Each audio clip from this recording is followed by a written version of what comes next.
Welcome to the regular Half Moon Bay City Council for June 2nd, 2026. As a reminder, if you are joining this meeting via Zoom, you can still make public comment. During any public comment portions, attendees may use the raise your hand feature and will be called upon and unmuted when it is your turn to speak. If joining by phone, use *9 to raise your hand, *6 to mute and unmute. We also have Spanish interpretation services available in person and via Zoom.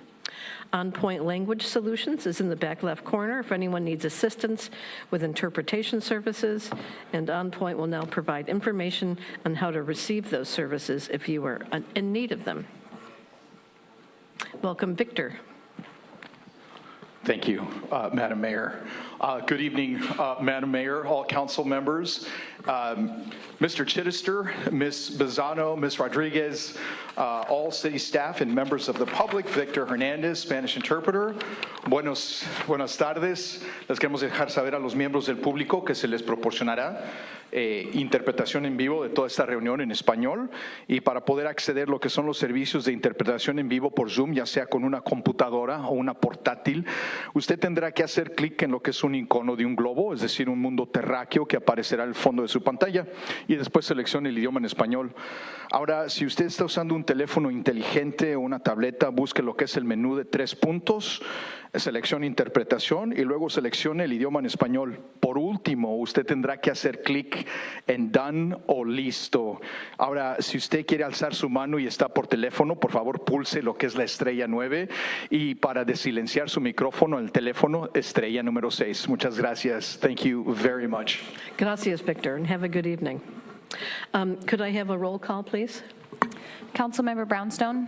Here. Councilmember Johnson? Here.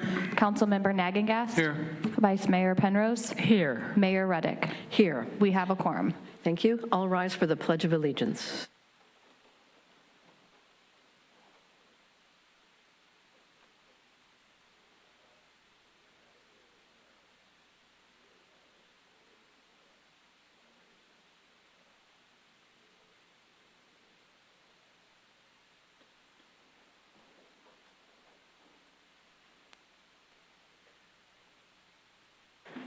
Okay, so tonight we have, for proclamations and presentations, we have the Future Leaders Civics Academy graduation. And is there a council staff report for that? A staff report for that? Okay, thank you. All right. Thank you all for being here tonight. We are here to celebrate our Future Leaders Civics Academy graduates. Over the past month and a half, we had the pleasure of working with Half Moon Bay High School students, and we hosted them in 4 sessions where we learned about city government, we worked on public speaking skills, and we learned about council and how council works. So we had this wonderful group of students, and they all worked on a project which ended in a mock city council meeting where Mayor Ruddick was able to join us. And so today we are here to congratulate them and thank them for being here. And if you want to say anything, Matthew, you're welcome to, but I welcome Mari Jose up to the microphone to award our participants with their certificates. Thank you so much.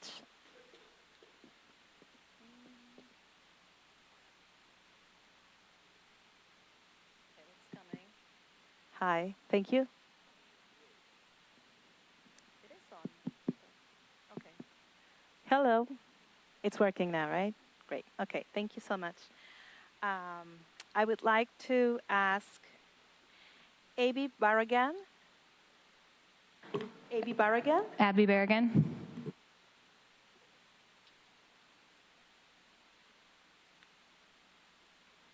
Round of applause, please.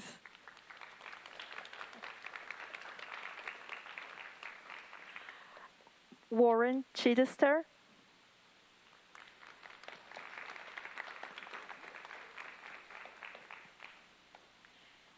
Anthony Frediani.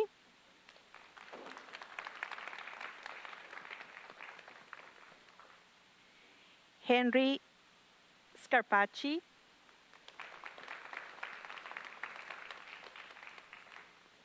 Ben Humble.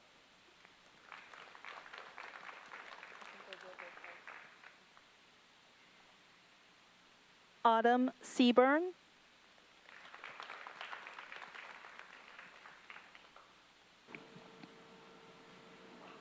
Ava Starija.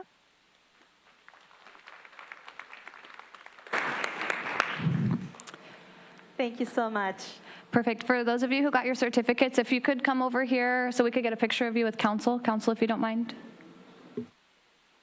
Yeah, I think it would be great to read off the names of all of them, too, even if they're not here tonight, so. I happy can to read those do off that. real quick. Yeah. Yeah. So we have Gloria Carrillo, Colton Conlin, Reina Gutierrez, Rebecca Huerta, Sierra Lopez, Dahlia Mendez, Talia Meyer, Wesley Perkins, Harper Satterley, Autumn Seaborn, and those are the ones that are not here tonight. Okay.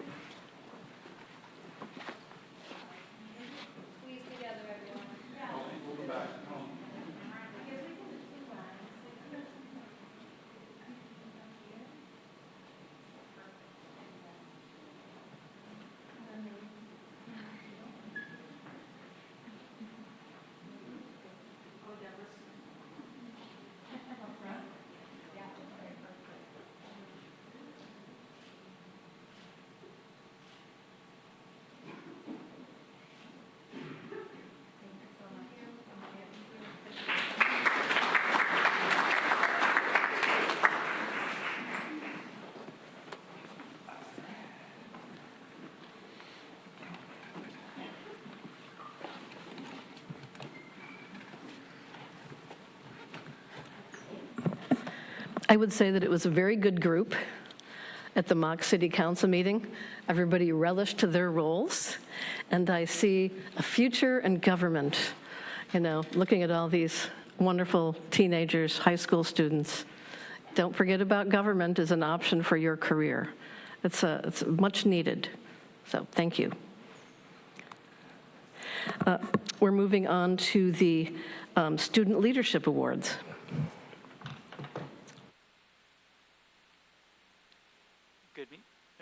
Good evening, Madam Mayor, members of the council, and everyone that has joined us this evening. Oh yeah, the battery's almost dead. Yeah. Do we have an extra mic with a fresh battery? Speak right into it, too. Get real close. Yeah, I'll trade you. Is that a little bit better? I don't want to eat it. Is this better? Yeah, there we go. Great. Good evening, Madam Mayor, members of the council, everyone that's joined us here this evening. My name is Matt Nichols, and this is one of our favorite events to present as summer comes closer and the school year comes to an end. Each year we get to do the Half Moon Bay Student Awards, where we recognize students for their excellence in leadership or being leaders in sustainability and their thoughtfulness when it comes to writing essays, expressing the great work that they're doing and what we hope to see them do as they go off to college and things like that. I'm joined here tonight with Julissa Acosta, and we are so happy and excited to present this year's winners for the Half Moon Bay Student Awards. I'll go first with the winners of the Sustainability Awards.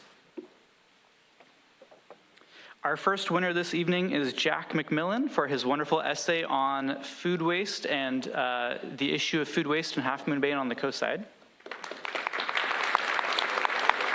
Do you want to get a picture? Congratulations. And then we'll have everyone come up and we'll do group photos. And then our second winner for the Sustainability Awards is Julian Covan.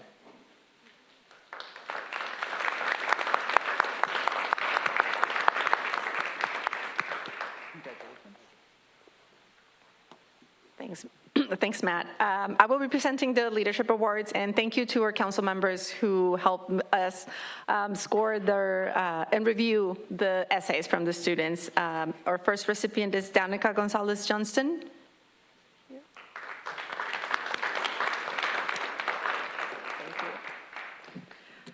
Our next recipient is Sandra Garcia Palma.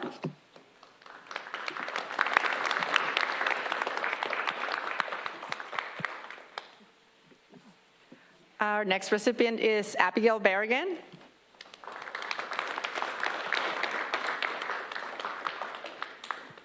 And last but not least, Gustavo Garcia.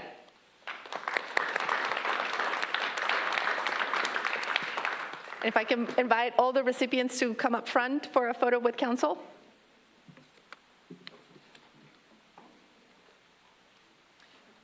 Family, friends, and parents, if you'd also like to take pictures, feel free to come on up and take pictures.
So we skipped an item.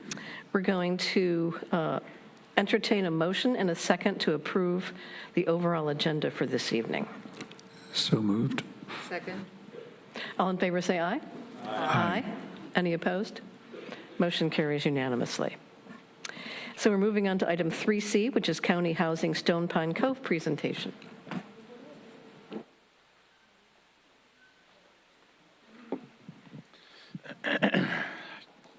Thank you, Mayor Rudick, and good evening, honorable council members, city staff, and members of the public here tonight. I'm Ray Hodges. I'm director at the county's Department of Housing. Very happy to be here with you tonight to provide a brief summary and update on the Stone Pine Cove project. And I'm joined by Helen Tong Ishikawa, our senior policy analyst, who will take us through an update on the application process and occupancy at the project. We're also joined by two incredibly helpful partners on this project, Judith Guerrero from Coastside Hope and Stephanie Cisneros from Bigfoot Property Management, who's now managing the property on the county's behalf. But our earliest and really our most important partner on this project was the city. So I wanted to first thank this council.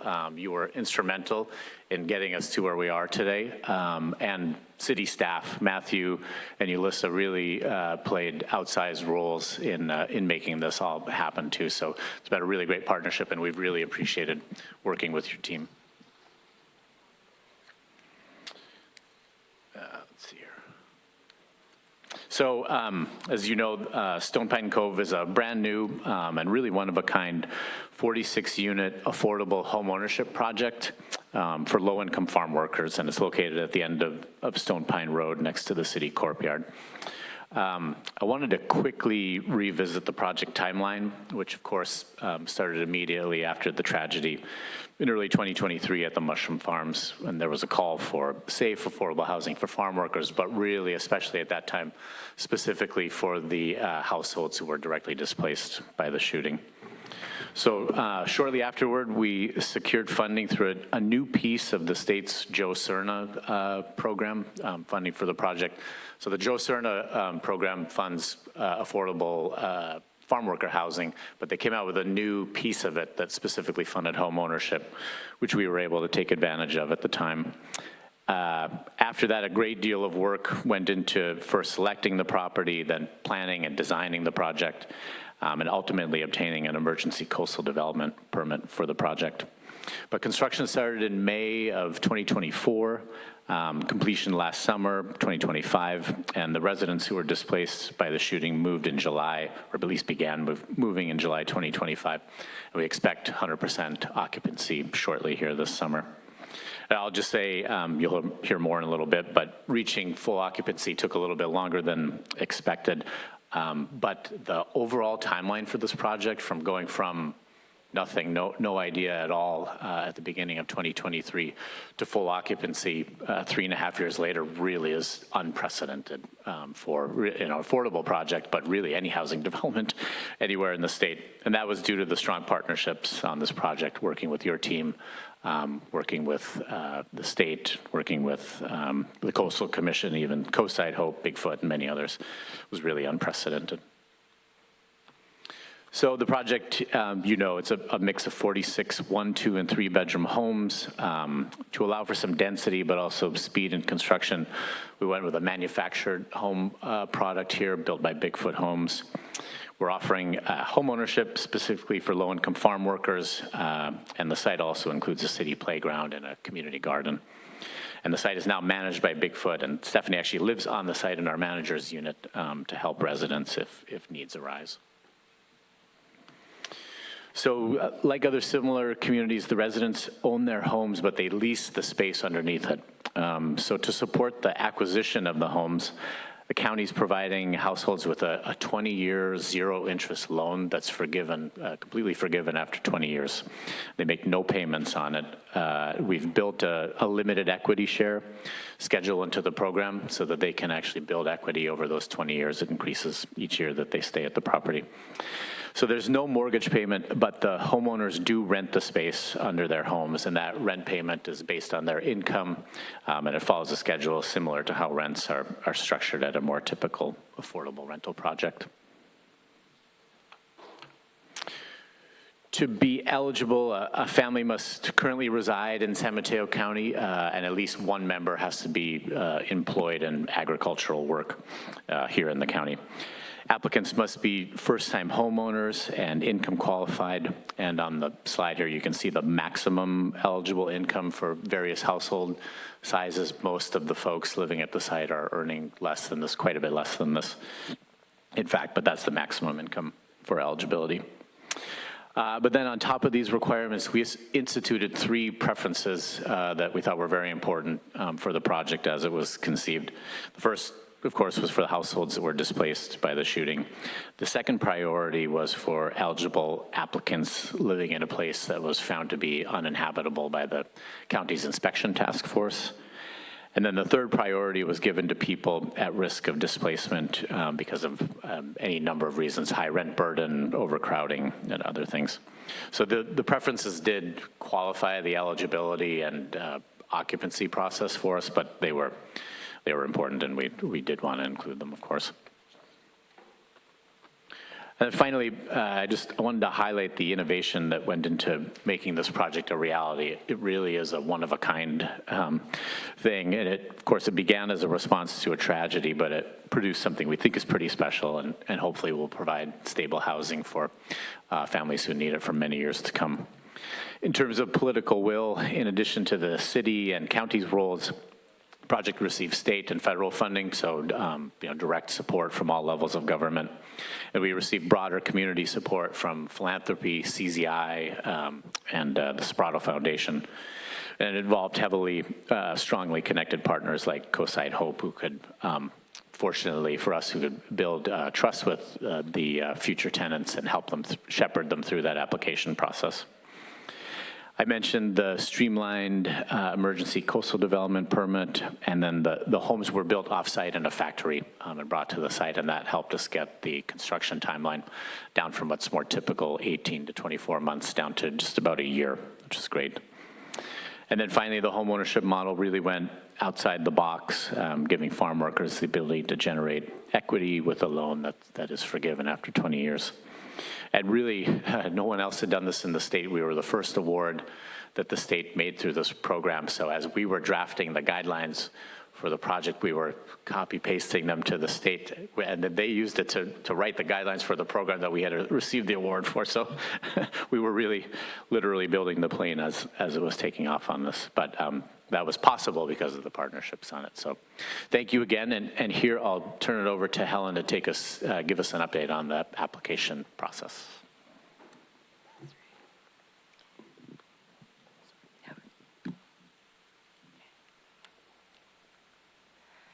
Good evening. My name is Helen Tong Ishikawa. I oversaw and am overseeing the lease-up and home sale process at Stone Pine Cove, and I'm going to give a more in-depth look at what the application process entails and where we're at with the current home sales.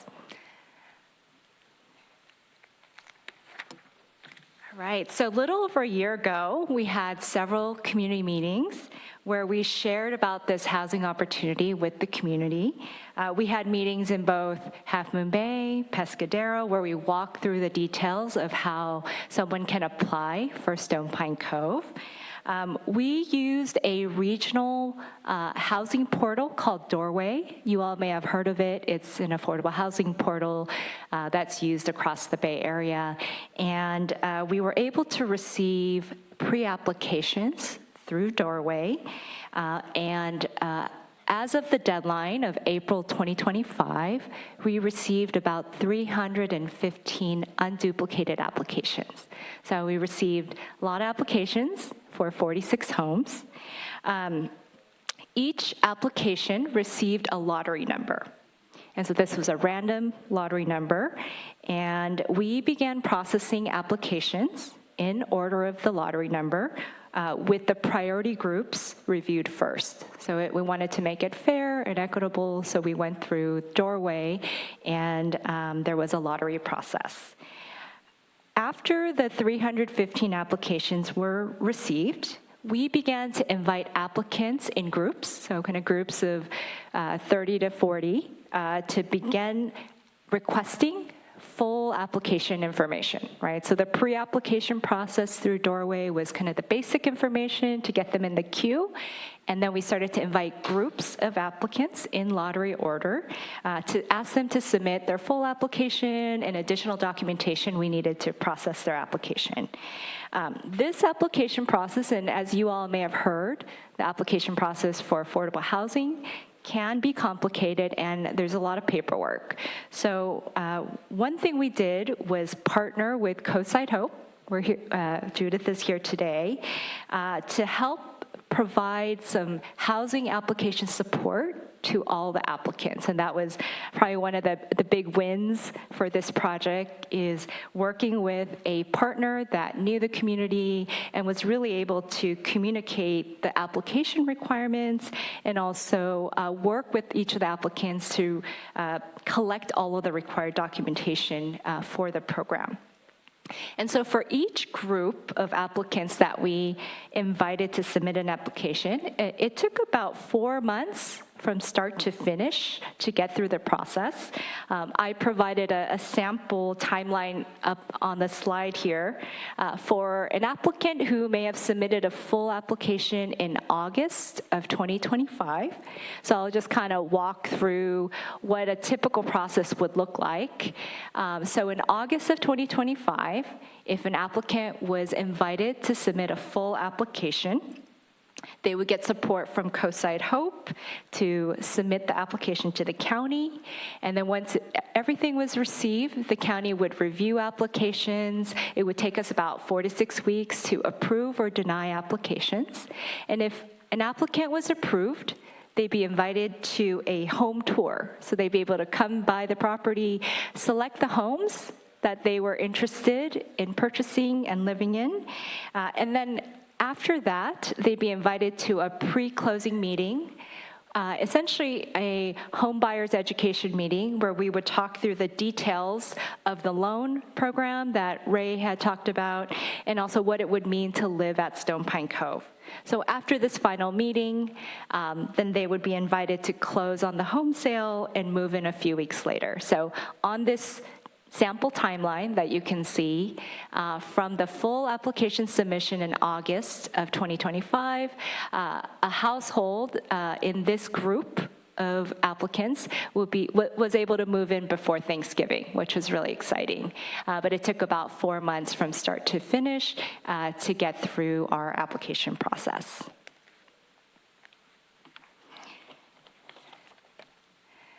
So I provided here a little bit of a chart showing the different rounds of applicants that moved in over the past year. And so you can see the different groups. What I want to point to is the first priority applicants, the folks that were impacted by the shooting, that was our very first priority group, they moved in July of 2025. So you can see, I don't know if I have a pointer here, but the first group is in that group of 12 that moved in. And then subsequently from there, you can see we've had big jumps in move-ins, and as of today, June 2026, 40 of the 46 homes have been sold, and 90% of the homes have been sold, and we have 6 homes remaining as of this month.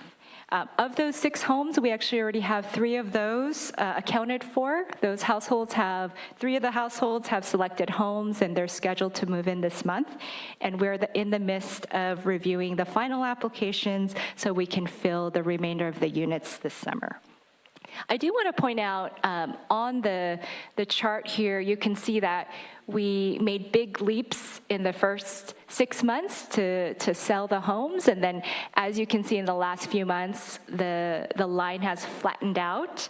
We're not selling as quickly as when we first opened the property. And I want to share that we're now limited in what types of homes we have left, and so that's one of the reasons why we flattened out a little bit. We only have 2 bedrooms remaining, and so as you know, we had 1s, 2s, and 3s, but we no longer have. The 3s went fast, the 1s went right after, and now we have mostly 2 bedrooms, and there are some occupancy limitations to the 2 bedrooms, so we have a max occupancy of 5 people, so depending on the type of household you are, even if you are otherwise eligible, you may not be eligible because of your household size. So there are some limitations now that we just have a few homes left. The other thing is that the homes that are remaining are restricted at 50 to 60% rents. And so there are some minimum income requirements for these units, so there has to be kind of a right match on household size and income, but we're getting there. But I do think what this chart shows is a little bit of flattening out because we have a kind of a limited number of types of homes we have left.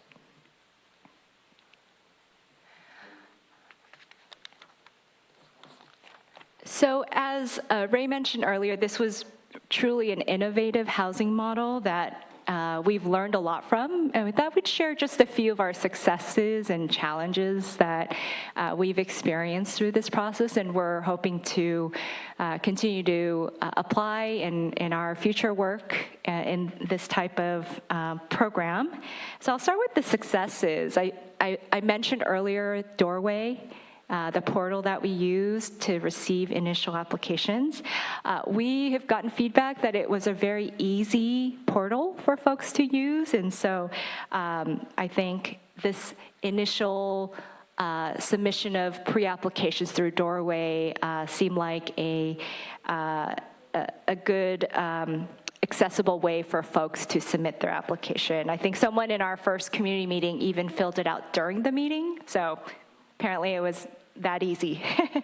The second is I think the success of working with trusted community partners. I think the county coming in and just building a project, it would not have been successful if we had not partnered with folks who were already in the community, working with the families, farm worker families here. And so when we hired Coastside Hope to be our trusted community partner, it was truly a success because Coastside Hope had prior relationships with a lot of the applicants. They were really successful in communicating the application process and the program details to all the applicants. And so it made our work on the county much easier, being able to work with a community partner. And then I also want to mention, even after folks moved in, Coastside Hope, with the help of their philanthropic partners, continue to support some of the families after they moved in, including helping families purchase furniture and a lot of other initial upfront costs that folks have when they move into a new home. And so that continued support of families was a huge success for Stone Pine.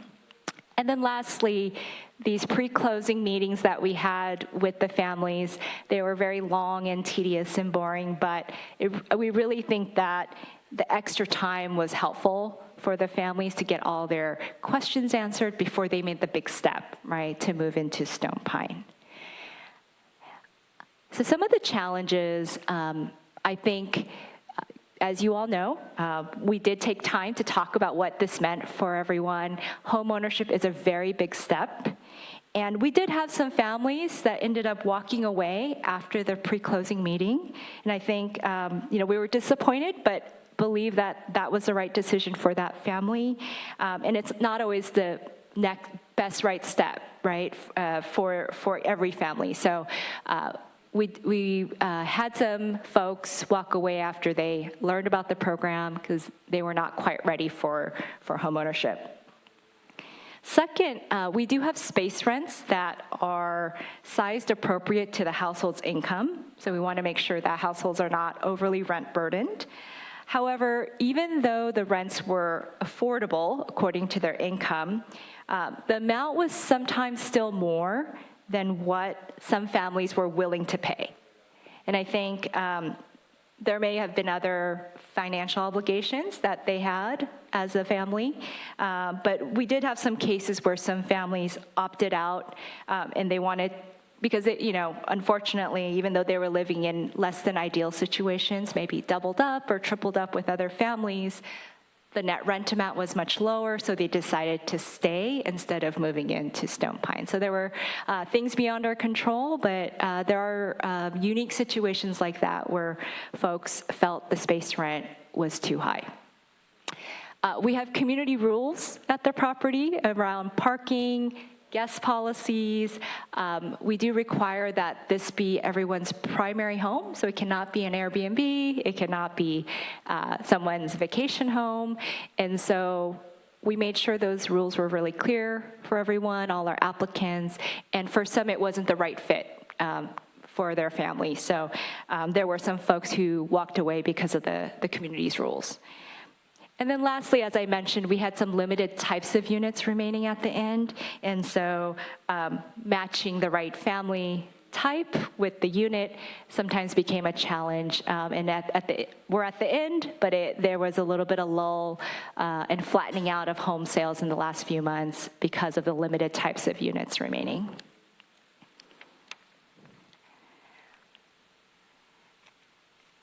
Okay, so lastly, I want to end with a story, because I think we can talk about numbers, we can talk about the process and the program details, but at the end of the day, I've personally have had the pleasure of being able to hear everyone's stories as they have signed their closing documents, as they have received their keys. And I wanted to invite up Judith, the fearless leader at Coastside Hope. Through her as well, just learned a lot about the stories of the families, prior to moving in, and what their lives are like now after they've moved into Stone Pine. And there are a lot of stories, but we did pick one, and so I'm going to invite her up and share this one story we wanted to highlight for the council.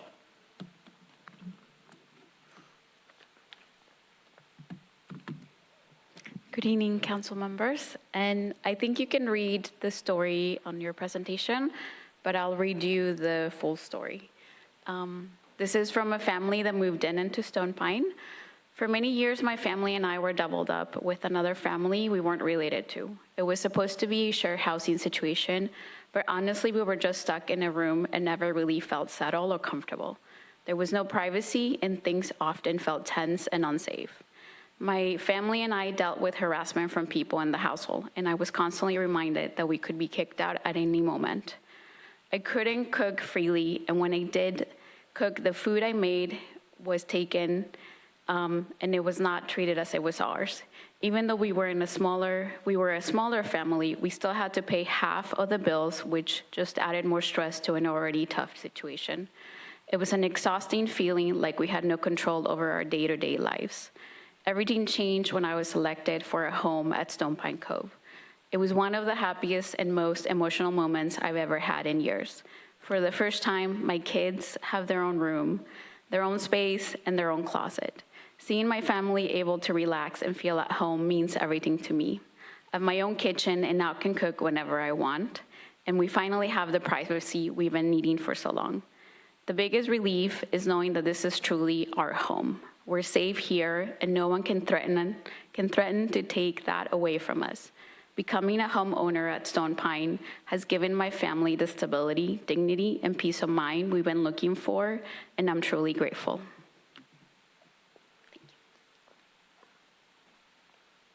Thank you, Judith. And so Ray and I are available for any questions, but that's the end of our presentation. Thank you so much. Wonderful presentation. Any questions from council members or comments?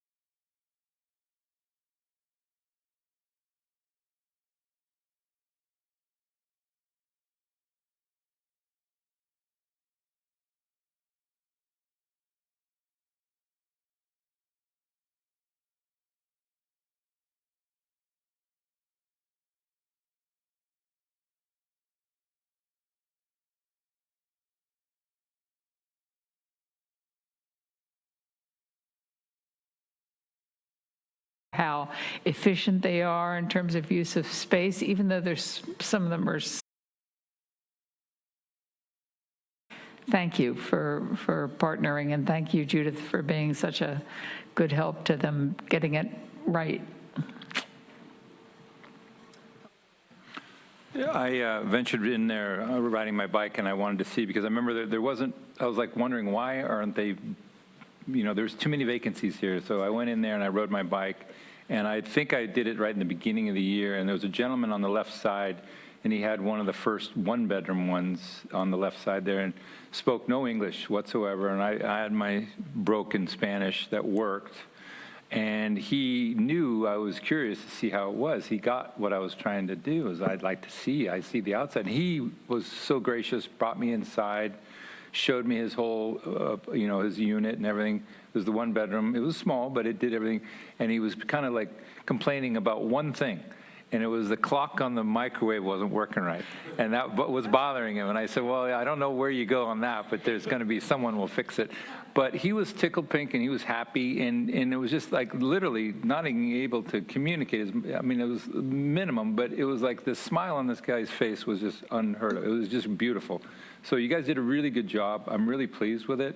And I'm glad to see now that they're, most of them have been occupied. So that was one of my things, like we need people in these homes. So now I'm really pleased with this now at the very end. Thank you.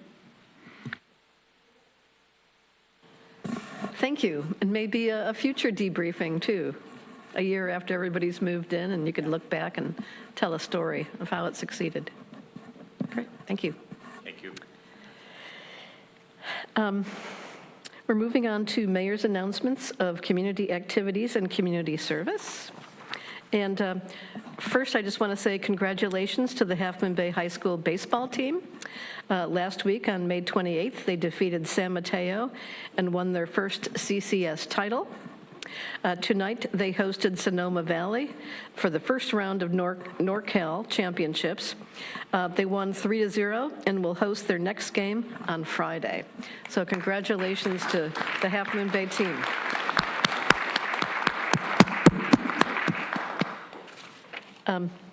I also want to note that, excuse me, I got to get my notes together here. Just want to remind everybody about the Half Moon Bay Old Fashioned 4th of July Parade and Festival that's coming up. That'll be Friday, July 4th at 12 noon for the parade.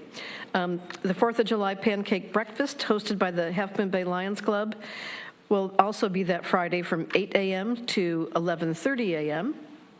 And then the IDES is hosting the 4th of July Festival from 10 a.m. to 4 p.m., and that's at the IDES Hall. Madam Mayor, I apologize. I think you said Friday. It's all on Saturday, the 4th. Okay, well, I pulled it off their website, and it says Friday. So the website says Friday. Interesting. We'll get to the bottom of that.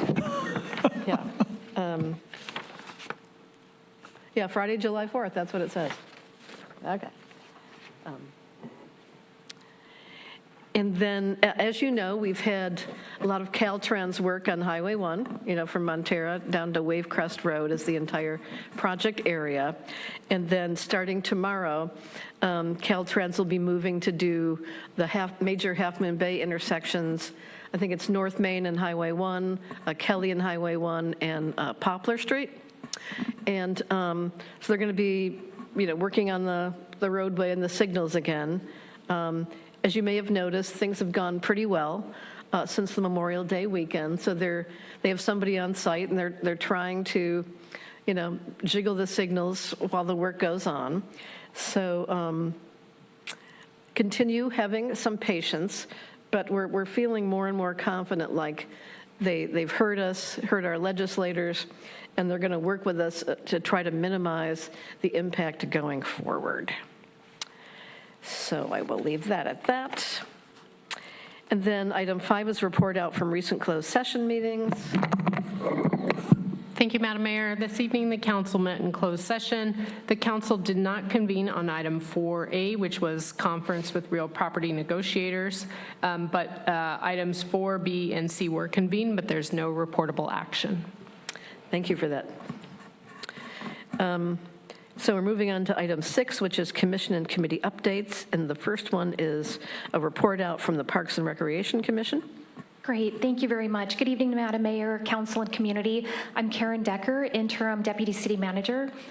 The Half Moon Bay Beach Volleyball League started last week at the new Poplar Beach Volleyball Courts with 6 two-person teams and 10 four-person teams. And just a special thanks to Chair Stamper and our commissioners and volunteers who are really dedicated to this concept, but were really instrumental in making it happen, volunteered a lot of time to make that happen. So we expect to see a lot of use this summer. Also, there was an update on the seasonal fire pit program also at Poplar Beach. And actually, our community development director is reviewing an exemption for a CDP permit for 5 movable fire pits at Poplar that would exist along the city land in Poplar Beach and would be located closer to the bluffs and away from the volleyball nets. So more to come on that. There was a brief discussion on the community pool, and the commission opted not to form a subcommittee. And Commissioner Jennings raised his hand to volunteer to keep an eye out for updates and update the commission accordingly. And then finally, we're going to be saying thank you and goodbye to 2 youth representatives who are moving on, terming out, and going to college. And so we hope to bring them at a future meeting of council to acknowledge them. And we're going to actively start recruiting for 2 new youth representatives. And ideally, we hope to bring 2 new representatives to the August meeting. Thank you, that's it. Maybe try for juniors so that they can be on for a couple of years. Yes, and our bylaws and amendments allow for potentially 2 terms, so we'll look into that. Okay, great. Thank you. Thank you for that report. The next one is the report out from the Planning Commission.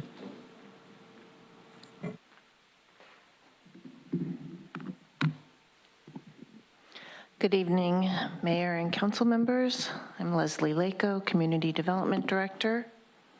We have 2 meetings to report out on, but I'll be quick, I promise. We had a meeting on May 12th. The Planning Commission approved the community banner sign program, which I believe was initiated here by council. Having a hard time seeing, sorry. And also, the Planning Commission heard a presentation on the Measure D ballot initiatives and had much discussion, and we'll talk more about that later this evening. On the 26th of May, I think you have a slide, Maggie, if you can put that up. Yeah. Planning Commission approved a mural at 507 Parissima. This is on the Alas building, and it's such a beautiful mural that I wanted to bring a picture of it. They also approved a coastal development permit for a temporary fix for the coastal trail near Murata Road that pulls the trail back from the eroded coastal bluff and includes some fencing along there for safety. And that's split rail fencing, so it also looks nice. Planning Commission received a presentation on the capital improvements program and made a determination that it conforms with the general plan and LCLUP, which is a requirement every year. And that's it for Planning Commission reviews. Thank you. Thank you for that. Okay, moving on to city manager updates to council. Thank you, Madam Mayor. We have 2 updates tonight, and I believe they're both our Interim Public Works Director, Todd Seeley.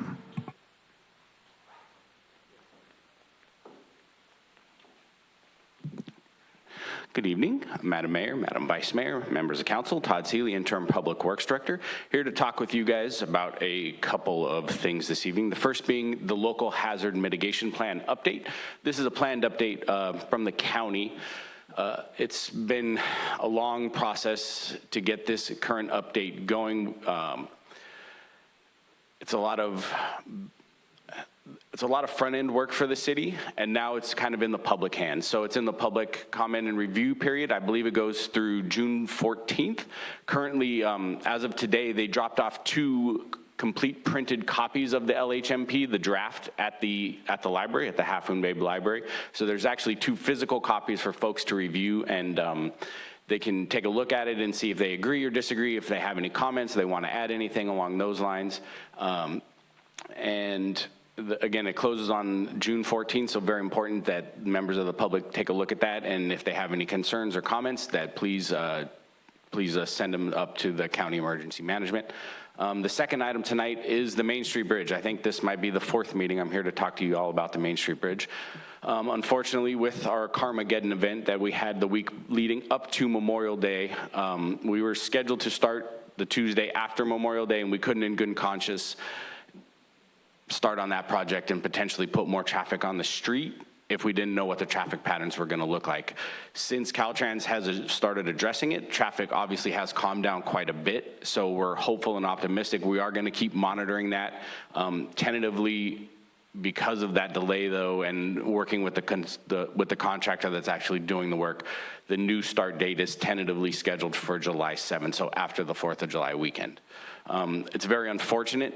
We were super optimistic about getting started and actually being finished by the 4th of July, but I think because of that traffic, we didn't have any choice but to delay the project a little bit. So a little bit of bad news, but a little good news is that we do have a date confirmed with a consultant to start on the 7th of July. Happy to take any questions about either of those items. Any questions? Todd, is there, under the bridge on the backside, there's some severe cracks in the actual archway on both sides. Are we going to address that at all, or is that a different project? That would be a different project. So we would probably look at that as part of a larger scour project, which would do a lot of the work underneath the bridge. There's many layers of permitting that would be required just to get us into there. This is purely a cosmetic facelift, for lack of a better term. But if we really wanted to get underneath the bridge and start working on the arches, that's going to be part of a second project. We didn't request any money for this next upcoming fiscal year, but we'll probably look at considering requesting money for that next year. On the rails, too. The rails, I looked at them over the weekend. The ones that are in the ground, they're dry rotted, that's for sure. But the ones that are on the bridge seem pretty stable to me, like all you need to really do is tighten the bolts down. I mean, have you guys looked at that, or are we just going to go ahead and just replace it? Because the integrity was there. The wood seemed like it was in good shape. Power wash and paint is what it looked like. Some of the wood is in good shape, but because of ADA requirements, we actually have to raise the height of the railing itself. And in conjunction with that, when we have all the woodwork off of the decking, we're going to put some additional supports underneath it just to make the entire structure more stable. So we can look at tightening some of them down in the interim, but we have really no choice because of the necessity to raise those rails up to look at doing all of the woodwork at one time. When you say we're raising it, then we're actually taking and changing the look and feel of that back rail then. Has that been through the Planning Commission at all? It has. Okay. Well, it's not significantly, okay, maybe it hasn't been through the Planning Commission. No, but I don't, look and feel, it's going to look the same, it's just going to be a little bit higher up. Well, it's going to be a little bit higher, but it's going to have a different look to it, and it's going to obstruct a little bit of visuals. I'm not trying to delay anything, I'm just... Yeah, I don't think that was considered when we went through this process, but I don't think it was considered a change that warranted. The city engineer actually did a good job of designing the plans to look almost similar. I mean, we have a bid-ready set of plans to go for the woodwork, and just based off the plans, it looks almost identical to what we're going to see there, just a variance in height, and that's the real difference. Yeah, I think this is a topic for another meeting. So thank you, Tom. Thank you, guys. Have a good night. Appreciate it. And I apologize, Madam Mayor, there is one more city manager update, and Irma Acosta from City Manager's Office will present that. Good evening, Council. Good evening, Mayor, Council, community. Irma Acosta, City Manager's Office. And I am here this evening to provide a brief update on several community engagement efforts staff has been working around the FIFA World Cup that is coming up. On April 2nd and May 11th, staff hosted business information sessions to educate local businesses on the Bay Area Host Committee playbook. which outlines FIFA trademark and branding guidelines.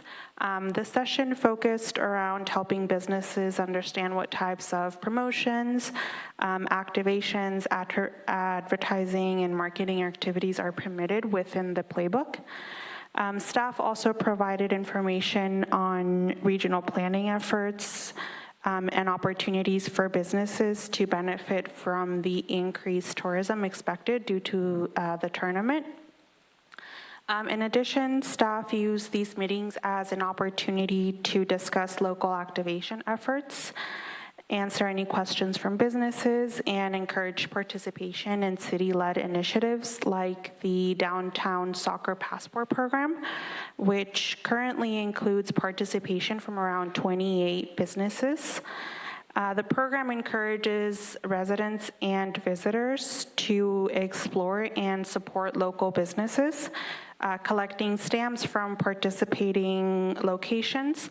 There should be a little black soccer ball in businesses that are participating in the program where participants can receive a stamp and fill out their passport, and that can be turned into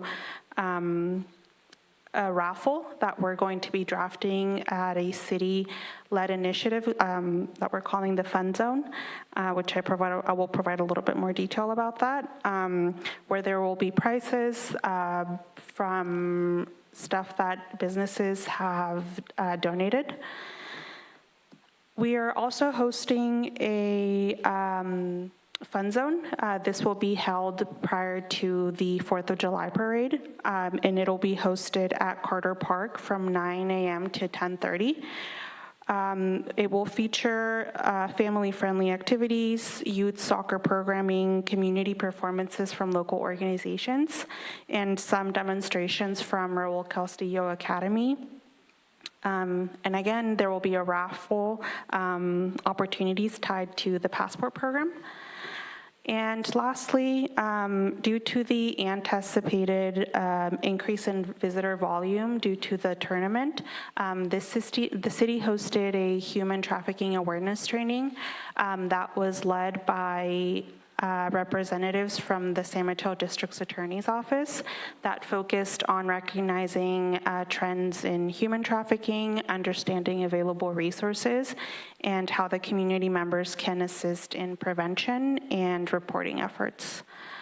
So staff will continue working with businesses and supporting some of those activations around FIFA, and we'll provide updates as those events move forward.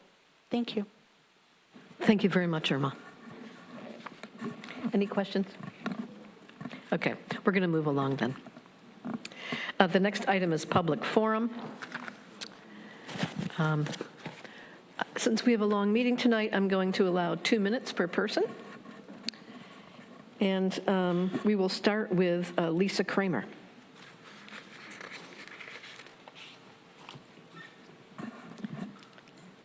Good evening, Mayor Ruddick and honorable council members. I'm here to talk about traffic volume and speed on Wave Avenue. I've been a resident of Wave Avenue for about 15 years, and there's been quite a change in the traffic patterns of the community that are negatively impacting our quality of life. Years ago, Wave was designed and built as a residential street intended primarily to serve homes located on Wave Avenue. Changing neighborhood demographics and increased commuting patterns have altered traffic patterns within Casa del Mar in ways that are diminishing our quality of life. Wave is increasingly the preferred route for many non-Wave residents to and from Highway 1. They'll actually drive farther than using their own street so that they get to Wave and then drive much faster than they drive on their own streets. Wave residents experience a disproportionate amount of traffic noise, speeding, safety concerns, and loss of neighborhood character. I've got a petition that currently has nearly 20 signatures, and Wave has about 20 homes on it. In the last 2 years, we've been conversing with the city about these issues. We've told law enforcement would be improved, increased. That hasn't happened. We were told the faded roadway markings could be painted. That has not happened. We were told the traffic calming policy was needed, but no such policy was developed. We were told a traffic study would be conducted. Moss said that before he left, and no traffic study has been conducted. Finally, we were told that permanent traffic calming options such as speed bumps would be an option, and they have not yet been evaluated. I'm going to turn this over to our next speaker, Kevin Dixon. Good evening, Madam Mayor, council members. We've had two phases of collection of traffic information here. The first, the police put a radar speed camera in on a trailer.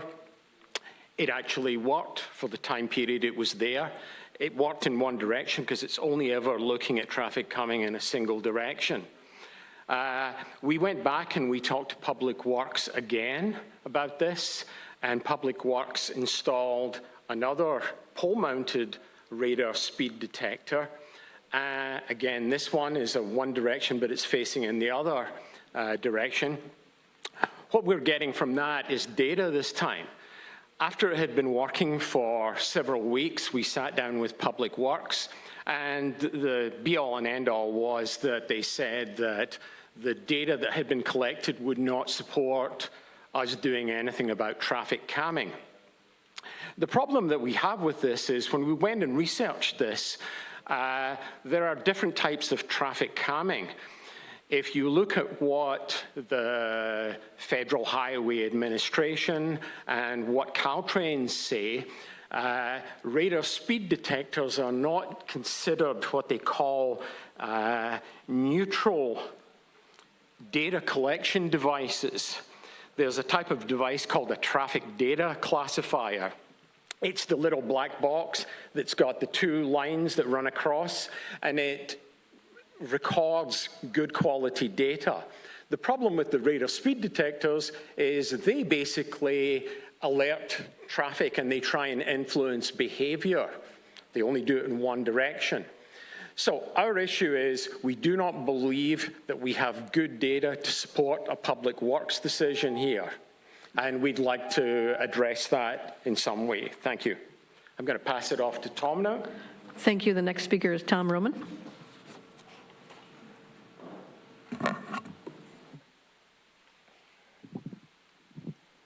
Good evening, Madam Mayor, council members. Good evening, staff. My name is Tom Roman. I live at 417 Wave Avenue. I've been on Wave Avenue since 2003, and I can confirm that we've seen increased traffic, volume of traffic, as well as speed. Also the demographics. When I moved in, most of the homes were occupied by older people like myself now, retired people. Over time, that's changed, and there's a lot of younger families. There's a lot more kids in the neighborhood now, so I feel like there's a lot more risk to that the faster cars bring to the neighborhood. Our preferred solution are asphalt speed bumps, the speed bumps that span the road at various intervals. We believe those are durable, they're effective. The reason why we believe that is because they're on Kehoe. Kehoe Avenue is on the other side of Casa del Mar from our neighborhood. And actually, you guys have a resource there on the dais. Councilmember Johnson lives on Kehoe. He was part, I believe, of the effort to get those speed bumps installed. And he's witnessed the effectiveness of those speed bumps over more than 2 decades. So he can help speak to that. I know they're expensive. I know the city has budget issues. There are also rubber speed bumps that can be purchased and installed with much less labor. I saw some in San Mateo that look pretty nice. There are also speed bumps like that in Frenchman's Creek. Those look a little worn and potentially wear out. So still we would prefer the asphalt. Now, I know you guys can't deliberate tonight because this is a public forum item and not noticed. What we're requesting is that you formally ask staff to study this in a formal traffic study, and that you bring this up in an agenda item at a future meeting. Thank you very much. Thank you. The next speaker is Joaquin Jimenez.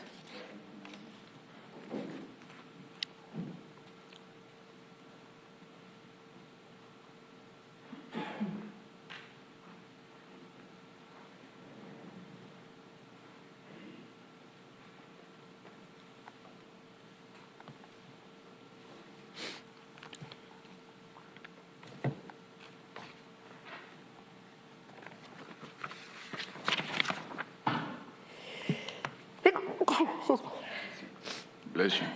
Thank you.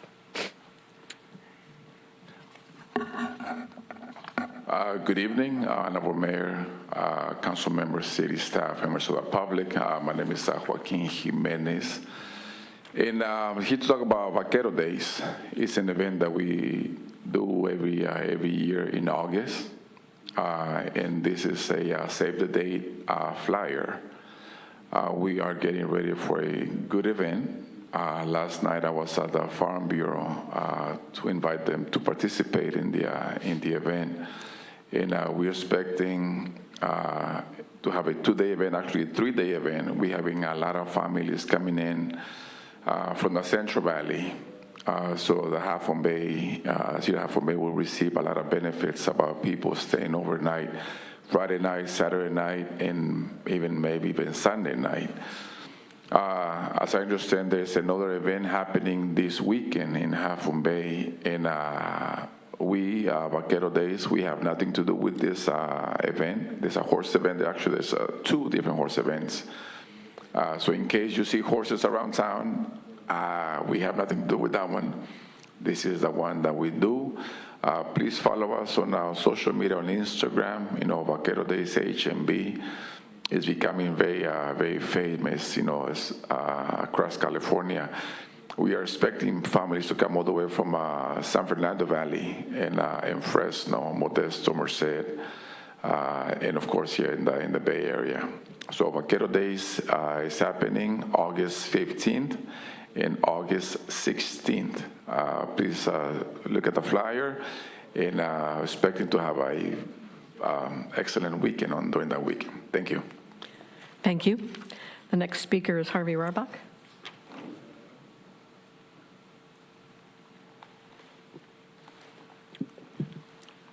As you know, last month, you and the majority of the council voted to move 555 Kelly project forward. The overwhelming majority of speakers in the last couple meetings have all been in favor of this project, which is affordable housing for senior farm workers. If you go to Safeway now, you'll see signature gatherers who claim that, don't claim, work for an organization called Let Half Moon Bay Voters Decide. Their argument is that democracy demands that the voters sign this petition, this referendum, which would nullify the ordinance that you passed last month. I believe it's a very disingenuous effort. If you ask them, are you for or against the project? Almost all the signature gatherers say they're neutral. That is not true. The people who behind them, as well as the signature gatherers, are clearly against the project. If you sign their referendum, you are basically saying that you want the project to die or be delayed so that it eventually will die. This isn't a case of democracy. This is a case of people claiming things that aren't true, because the referendum is definitely to kill 555 Kelly, which is a very righteous project.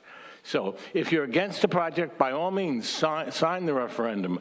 But if you think, as I do, that this is a wonderful way for the city to express its admiration for the agricultural heritage we have, then please don't sign the petition. Thank you. That's all the speaker slips I have. Is there anyone online who would like to comment under public forum? I don't see any raised hands, so we're going to move on. We have several different items on the consent calendar. Is there anyone interested in pulling any of these items? Okay, seeing none, I'm going to read the consent items and then ask the public if they would like to comment on any of them. So the items are item 9A, waive reading of ordinances and resolutions. Item 9B, treasurer's report for the quarter ending March 31st, 2026. Item 9C, approve minutes of the May 19th, 2026 special meeting. Item 9D, approve minutes of the May 19th, 2026 regular meeting. Item 9E, display of the LGBTQ flag for the month of June 2026 at City Hall to commemorate Pride Month.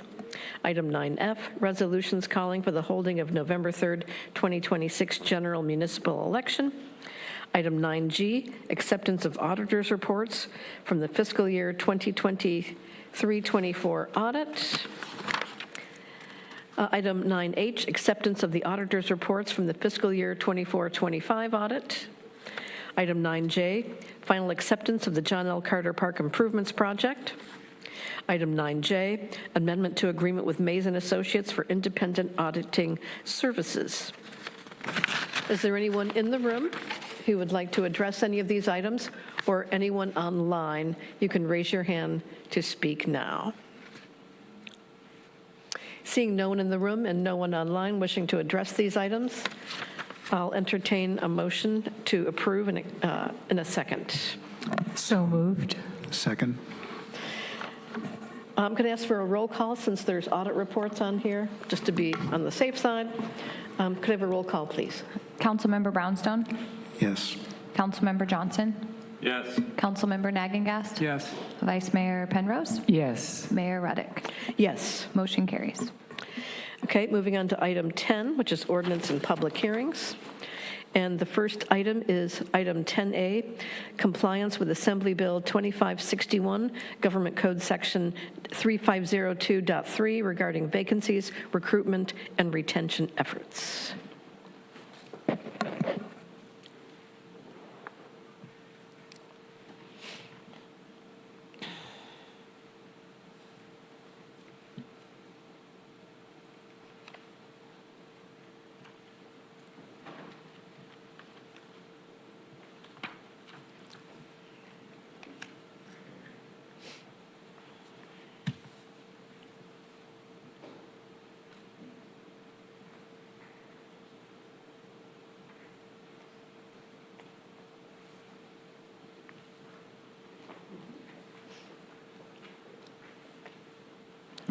All right. Good evening, Madam Mayor, council members, members of the public. Kenneth Stiles here, your interim administrative services director, and I'm going to be reporting out on our vacancies, recruitment, and retention efforts.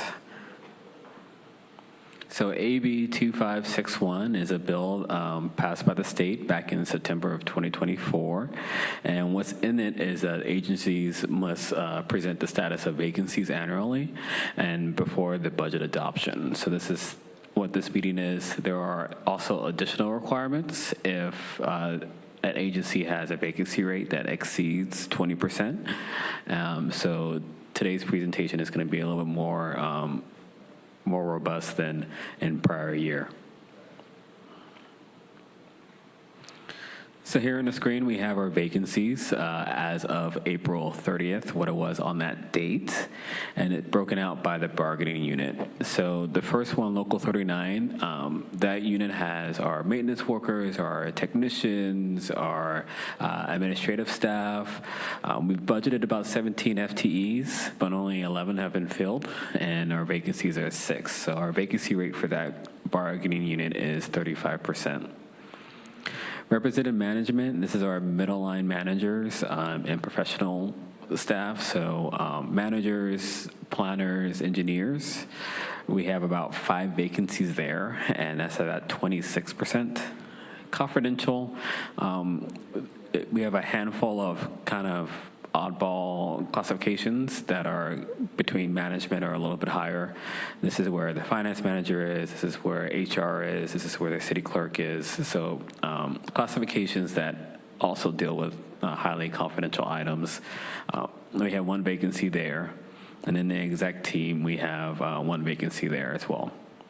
It should be noted, and it's not on the slide here, is that because of our fiscal, because of the last few years and us managing our fiscal situation, we've made a concerted effort to, when we do have a vacancy, to pause and think about whether to immediately fill it or hold off for whatever reason. We also have interims, so what's not reflected here 100% is that we have about 10 interim positions. So a good example would be myself. Yes, the admin services director on this table is shown as filled, but the position I came from, the finance manager, is on this table as vacancy. So when we have 10 of those cases in this chart, so we're in a state of flux with our workforce. Overall, the citywide vacancy rate is 28%. As you can imagine, it comes with challenges being kind of in flux operationally and still holding, on the other hand, fiscal considerations. And we're going through a organization study to kind of work through that.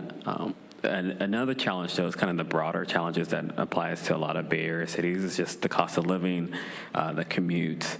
We're not particularly attractive to recruits that are on the east side of the Bay, but thankfully we've had some luck with some coastsiders in these recent recruitment efforts. What does it mean on impacts? So service levels were maintained despite the vacancies. Again, that's interim assignments. That's giving people opportunities to do something, stretch assignment or work in a promotional role. But it is kind of hard because they do have to, sometimes they have to backfill the position that they left. We utilize temporary staff mostly for administrative or more entry-level positions. But the big thing is this workload being redistributed across staff organizational-wide. It's been a tough year, and with tasks moving and things not being set in stone, and staff has really shouldered that and done a great job.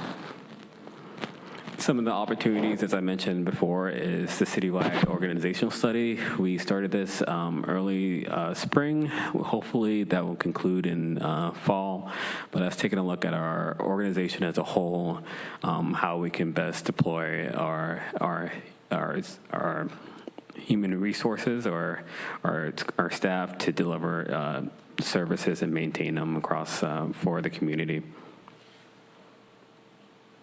With that, the recommendation is to receive a presentation and conduct a public hearing at which the city will report on workforce vacancies, recruitment, and retention efforts.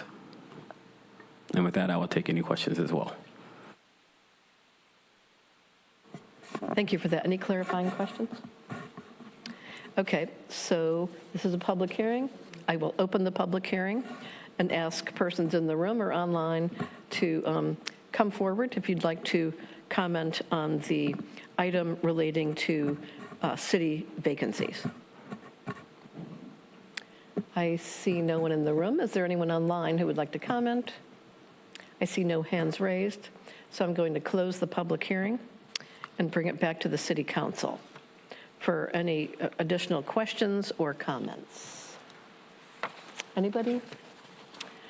Okay, so we're just receiving a presentation and conducting a public hearing. And so we're basically just receiving this report? Yes. If you prefer, we can, make a motion in a second to receive the report, or we can just move on if there's no other further discussion. So I think we're just going to move on, if that's okay. But thank you for the item, Kenneth.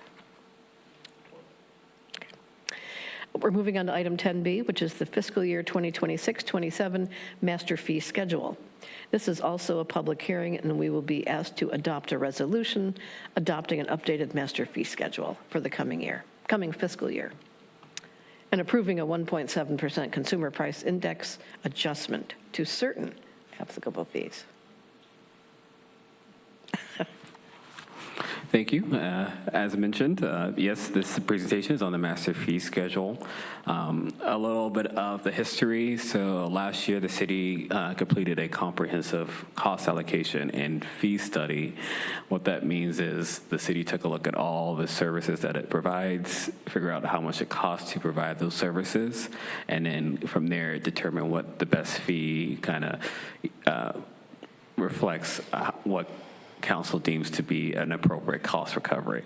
So last year, our cost recovery averaged it out to about 90%. So for every service that we provide, we recoup about 90% of that through a fee.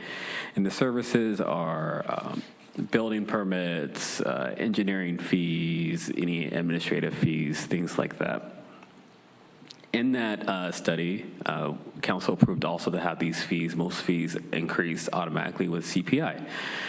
So this is what this presentation is, an update. For as new fees in here, we have the Carter Park facility rental fee that was brought to council last week. No change in the fee, but just incorporated into the fee schedule. The fees that were removed were the fees associated with renters protections, so the registry, the stabilization fee, and the petitions.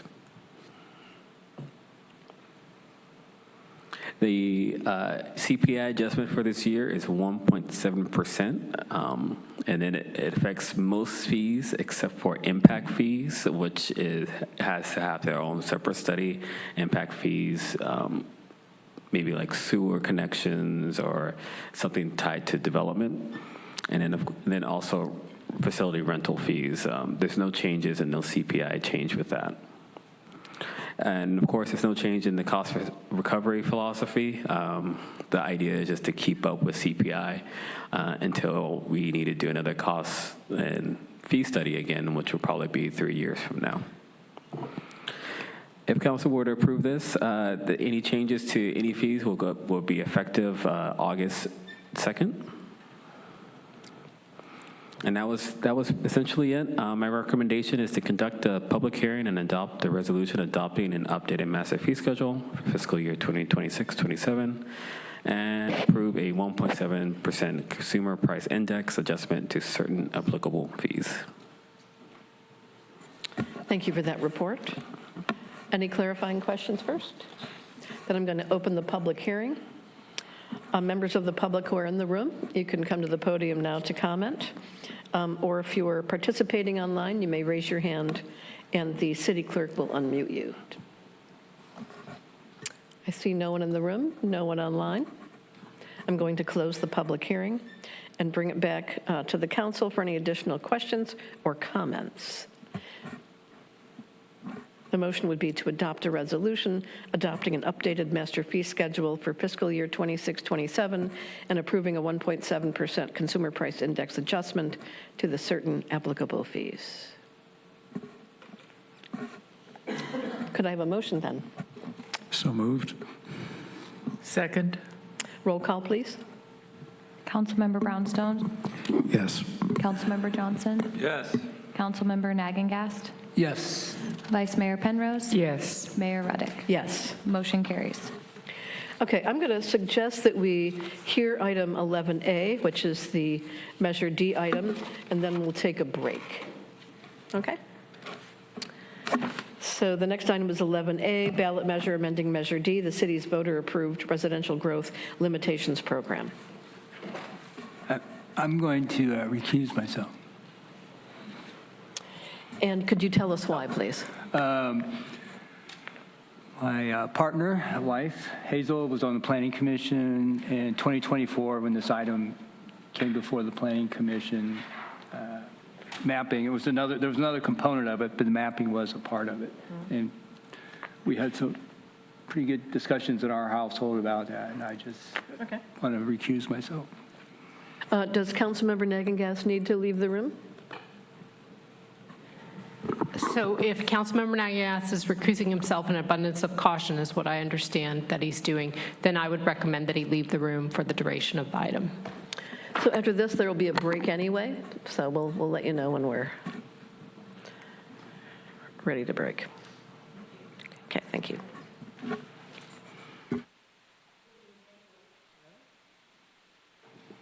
Thank you. Good evening, Mayor Ruddock and City Council members. I'm Ruby Zalduando, the Assistant Planner with the City, and I'm here with Leslie Lako. Welcome, Ruby. Welcome. Thank you. We haven't seen you here before. Thank you. Today, we are bringing to you a proposed ballot measure to amend the Measure D downtown area map to be the town center map in our local coastal land use plan. So I know that you all are already familiar with Measure D, but for the public's understanding, I'll start with a bit of background on this item. So Measure D is the city's growth management system, which accommodates up to 1.5% population growth annually, which is split between the downtown area and the outside of downtown area.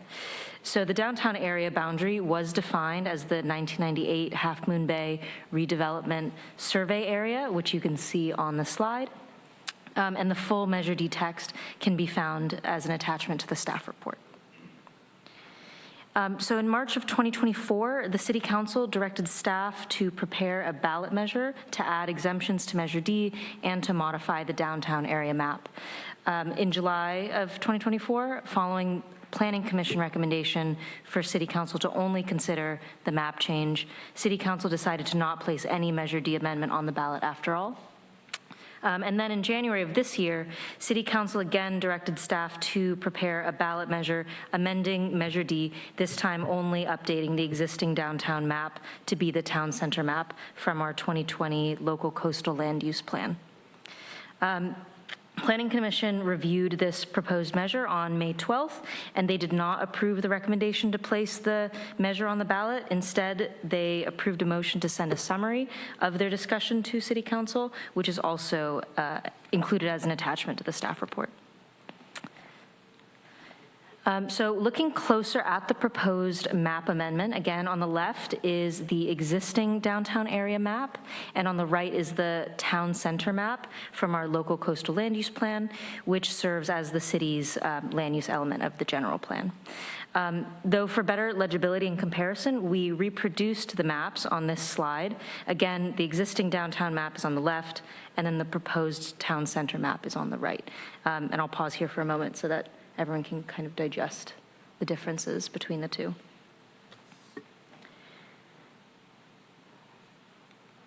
So this town center map was created through an extensive public engagement process approved by the Planning Commission and was adopted in 2020 with the comprehensive land use plan update.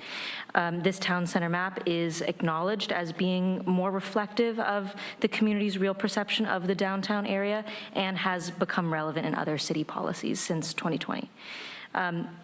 In the land use plan, the city strives to make the town center the core walkable area of Half Moon Bay and to promote compact infill development in the downtown rather than outward sprawl into the city's remaining open spaces, which is also aligned with Measure D's original intent. In that way, adopting this map would create consistency between Measure D and our land use plan. This next map shows the areas that would be added and subtracted from the downtown area if the amendment is adopted. The areas outlined in green would be added to the downtown area, and then the areas in pink would be subtracted. And again, to be clear, this map amendment would only change which properties are eligible to compete for the downtown and then the outside of downtown Measure D allocation pools, leaving the total amount of allocations unchanged. To offer a little bit of data, so 491 total parcels would be affected by the map change, and of those, 326 are residential. And then of those residential parcels, 88% would be added to the map, and only 12% would be subtracted from the downtown area. Additionally, a total of 55 acres of non-residential, mostly agricultural land would be removed from this downtown area. We also analyzed the locations of Measure D applications from previous years. So from 2022 to 2026, if the downtown boundary had been changed, 20 allocations applied for outside of the downtown area would have fallen within the boundaries of the town center. And then conversely, 3 allocations within the existing downtown would have fallen outside of the town center. And so because the number of Measure D applications for outside of downtown consistently exceeds the amount of allocations available, amending this map would have freed up allocation availability outside of the downtown and increased the amount of infill competition within the downtown. I'm saying a lot of downtown. All right, so getting into some details, this proposed ballot measure would include specific changes to the local coastal land use plan and municipal code. The first would be to the local coastal land use plan policy 2-16, updating the language to define the downtown area of Measure D as the town center map in figure 2-2 of the LCLUP. And then in the municipal code, there would be changes to subsections 17.06.020, 17.06.065, and 18.04.010 to similarly update the language to define the downtown area as the town center map. Looking at next steps, if City Council adopts a resolution, this measure would be placed on the November 3rd, 2026 general election ballot. And then at that point, if it is approved by voters, it would then be sent to the California Coastal Commission for certification, and staff would continue to coordinate with the Coastal Commission throughout the process. This is how the measure would be presented on the ballot to voters in the form of a question, which reads, shall the measure amending the City of Half Moon Bay Local Coastal Land Use Plan, Title 17 subdivisions, and Title 18 zoning of the Half Moon Bay Municipal Code and other conforming edits so that the Measure D downtown area is redefined as the area designated as the town center, figure 2-2 of the Local Coastal Land Use Plan, be adopted? So staff's recommendation tonight would be for City Council to adopt a resolution placing a measure on the November 3rd, 2026 general election ballot, proposing this amendment of Measure D. We're also recommending finding the amendments exempt from CEQA and to determine if the council would like to submit an argument in favor of the proposed ballot, and if so, who would write it. Thank you, and I'm happy to answer any questions that you may have. Thank you for that thorough report. Appreciate it. Any clarifying questions from council members? I would say that it's going to be really important in the analysis that accompanies the ballot question to, be very careful how this is explained. It's going to have to be close to perfect because it's sort of complex, and it's, when you change a map, that could raise a lot of red flags for people. What does that do to my property or my insurance or what have you? So it's going to have to be very carefully, worded. And I'm guessing that it would behoove the ballot to have arguments and support.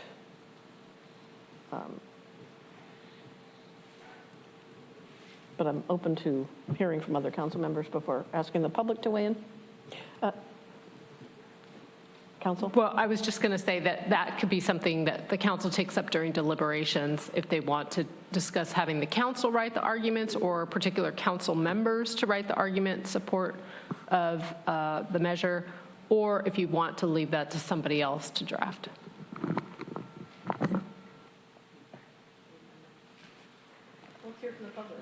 I don't have any speaker slips here. Is there anyone here in the room who would like to address the item of putting a Measure D amendment on the ballot? Seeing none here, is there anyone online who would like to address this item? I see no raised hands, so I'll bring it back for discussion. Could staff give us some examples of folks other than council members who you would think would be interested in writing statement in favor? Yeah, I can't think of any off the top of my head, but any group could come together to decide to write an argument in support of or against a measure. So, I would think, and I think we would actually reach out and solicit that. Is that correct? no, the city doesn't technically have to solicit anybody. It could be somebody that comes forward and wants to write something in favor of against. I'm thinking, the realtors or builders might be interested in this. People that are involved in constructing housing in the community would be interested in this. Probably that's the most likely groups that would want to write a. Or somebody like Chad Hooker? Yeah, it can certainly be an individual, yes. Yeah.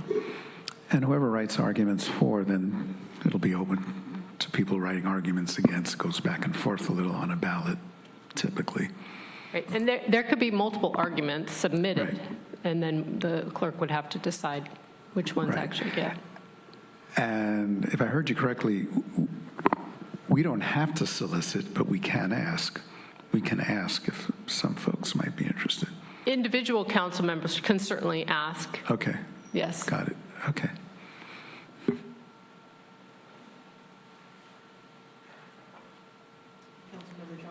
Tim Pond, would he be interested in something like this? Well, I think it's worth, talking to him. Since we can entertain multiple arguments, it doesn't hurt to talk to multiple people. I thought I would talk to Chad Hooker as somebody who has lived through the whole thing.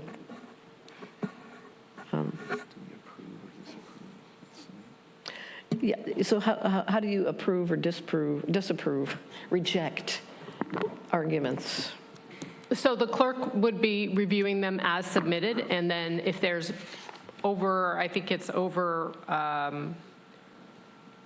there's a number, particular number, and then she would determine the priority and which ones actually get included in the voter information pamphlet. And the clerk can speak more to this. Yeah, so say an individual submitted one, but then maybe the Realtor Association submitted one, then the priority would go to the association or nonprofit or over an individual. And there's a set order in the government code. Yeah, I think it would be helpful if council members want to reach out to people to actually have a cheat sheet that tells them this is the word count, this is the process, so that people can evaluate whether they want to participate based on what's required. Some of that information is in the resolution itself. Okay. So, but if the council members want more information, staff can provide that to council members. But I think for purposes of tonight, the question before the council is whether the council wants to identify, to draft an argument in support of the measure, or if the council wants to identify certain council members to draft an argument in support of the measure. Well, considering that 3 districts are up for election in November, that makes it a little dicey, I think, for individual council members, not knowing who's going one way or the other. But it might be more appropriate at this juncture to solicit arguments from the public. And that's fine, too. Yeah. Does that make sense? That's interesting. Okay. So there's action that has to take place. So do you want me to read the resolution and someone could then say? Yeah. Oh, okay. Mayor, I've got one quick question. Leslie, do you know, if this is going to Coastal Commission, do you think it's going to get held up at all? I mean, it goes to the vote first, then Coastal Commission for final approval. Have you any sense with that? Because the way things are going with Coastal Commission, it seems kind of wacky. I would be surprised if the Coastal Commission had an issue with this particular amendment. They approved the LCLUP with the town center as it is. I can see them wanting alignment there. It makes their job easier, too. It does. It does. Okay, could you put the recommendation on the screen, please? I think that's it. We're good? Okay. Is it on there? Somebody like to read that? And just a reminder, we're only asking the council to include in the motion bullet points 1 and 2 to include the CEQA language. But we don't need any motion on the third. All right. Okay, I move that we adopt a resolution approving a proposed ordinance to amend the city's local coastal land use plan, policy 2.2-16, and Half Moon Bay Municipal Code, Title 17 subdivisions, sections 17.06.020E and 17.06.065 and Title 18 zoning, section 18.0401.0E and other conforming edits to amend the Measure D downtown area to be the area designated as the town center in Figure 2-2 of the local coastal land use plan, and placing a measure on the November 3rd, 2026 general election ballot, seeking voter approval of the proposed ordinance to amend the Measure D downtown area. We find the amendments exempt from the California Environmental Quality Act, Public Resources Code, sections 21,000 at CEQA and 14 California Code registration sections 15,000 at CEQA guidelines, under CEQA guidelines, section 15265, adoption of coastal plans and programs. Who wrote that?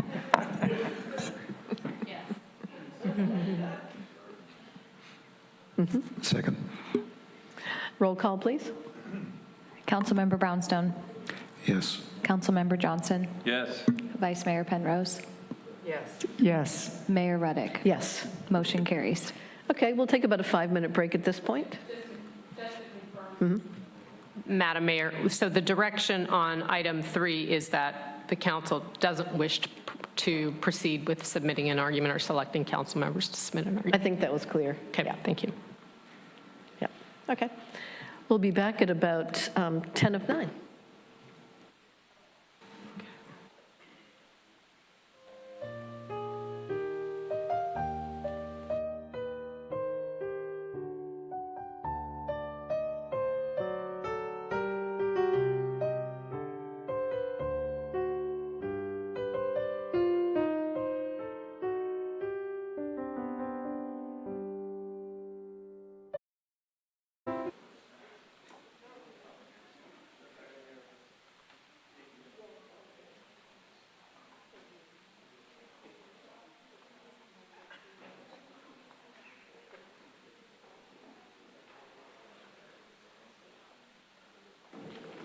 So the next item is 11B, fiscal year 26-27 recommended budget.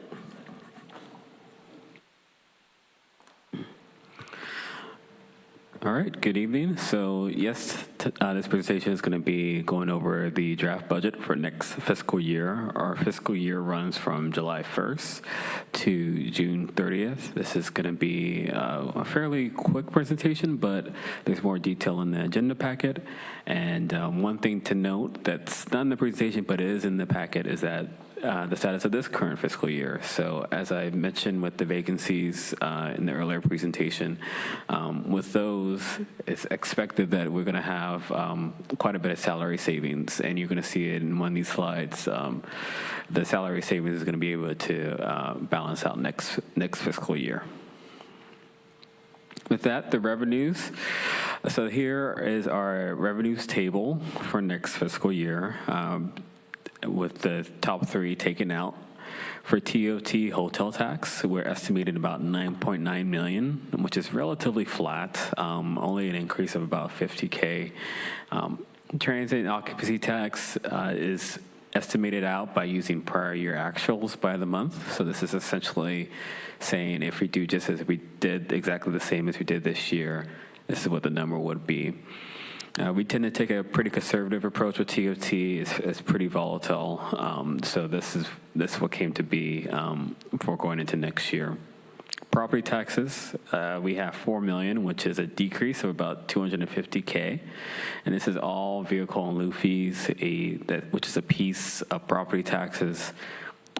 This revenue stream is a bit contested between the cities of San Mateo and the state, so that's what that decrease is there for. Base property taxes that we are more common, like for homeowners, which you receive in the mail, that goes up fairly regularly year over year. It was about 3% this year. Sales and use tax, another category that's relatively flat, about $5 million, which is about a $20K decrease. So essentially the same number. Is kind of pointing to potentially a contraction in the economy or just a flattening of revenues in those economically sensitive ones. Other revenues, about $4.7 million, decreased by about $400K. That's all from the expiration of a major revenue leasing deal, golf facility fees, that is expiring in September. So that is what makes up that amount. Overall, our total revenues is 24.2, which is about $1 million decrease, again from vehicle loan fees, losing out on the golf facility fees, which is about a decrease of about 4%. Moving to expenditures, total payroll, about $7.9 million, about $200K increase. The changes in this include one additional FTE. This was actually approved back in December, and this is our chief building official. So this is going to be the first full year of that FTE in our budget. What's also in that number is contractual obligations and all of our vacant positions being fully funded. We're still working through operationally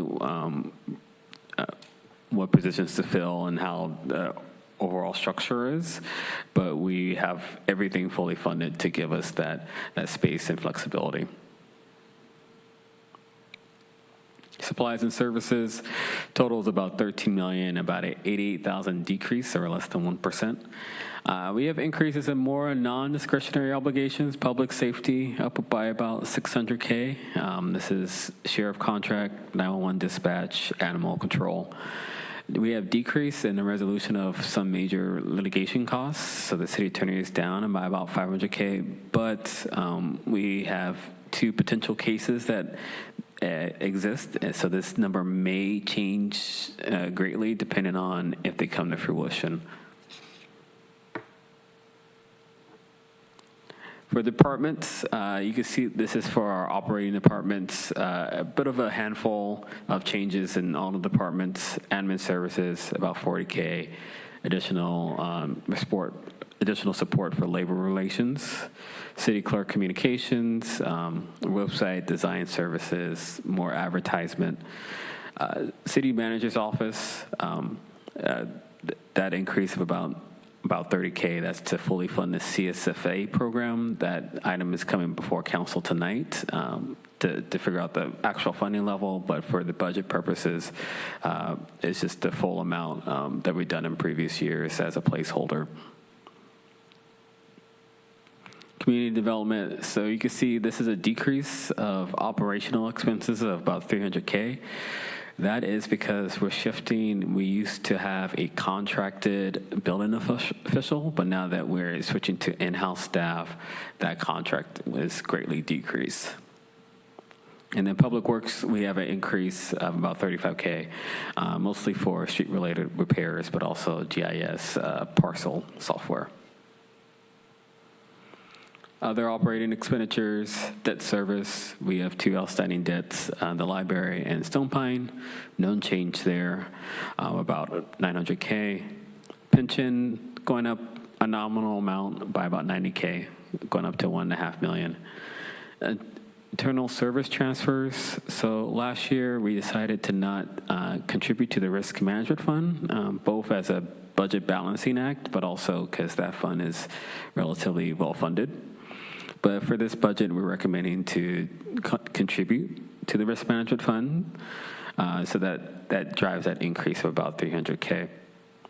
We have other transfers, about $150K. This is for some software, work order software for maintenance, and then time tracking software for community development, so we can better track our staff time and bill appropriately to development.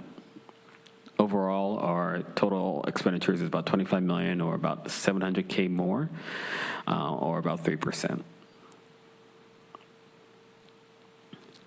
On the CIP side, the general fund contribution for CIP is $600K, which is a decrease, but we found ways to continue funding towards capital projects utilizing some of our special funds. We have Measure A, we have gas tax, we get grants. So overall, the CIP budget is about $25 million, but the ask of the general fund is about $600.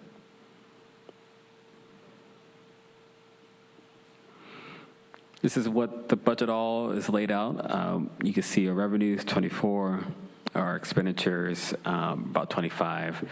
It does mean we do have a deficit going into next year of about $1.5 million. There are some one-time things that that are within this budget that makes it that makes our structural piece of it down. But if you were to account for those items, our structural deficit, kind of our ongoing number that we're chipping away at, is about $2 million.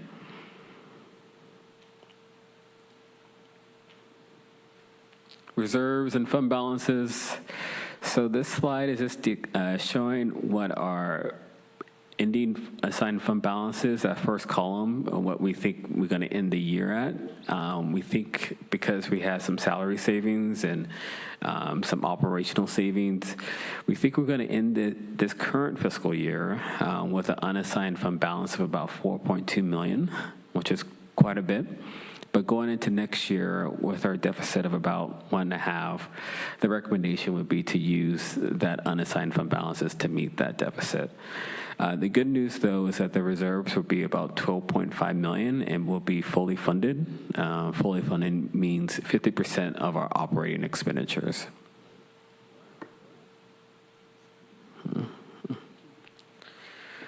What that looks like going forward. So this highlights what our outlook looks like for the next 3 years afterwards. Our deficits are floating around $2.5 million, but we have reserves this 26-27 and potentially fully funded reserves 27-28. So it's a little, there's good news, bad news. We're still chipping away at the deficit, but we're in a pretty good reserve position so that we're in a position to make more thoughtful adjustments as we keep chipping away at it.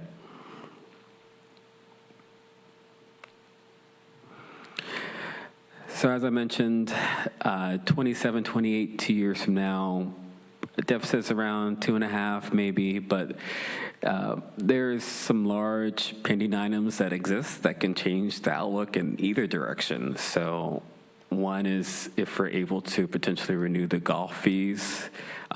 This revenue stream used to give us about $650K a year. If we can renew that and kind of recoup that, that's a sizable chunk.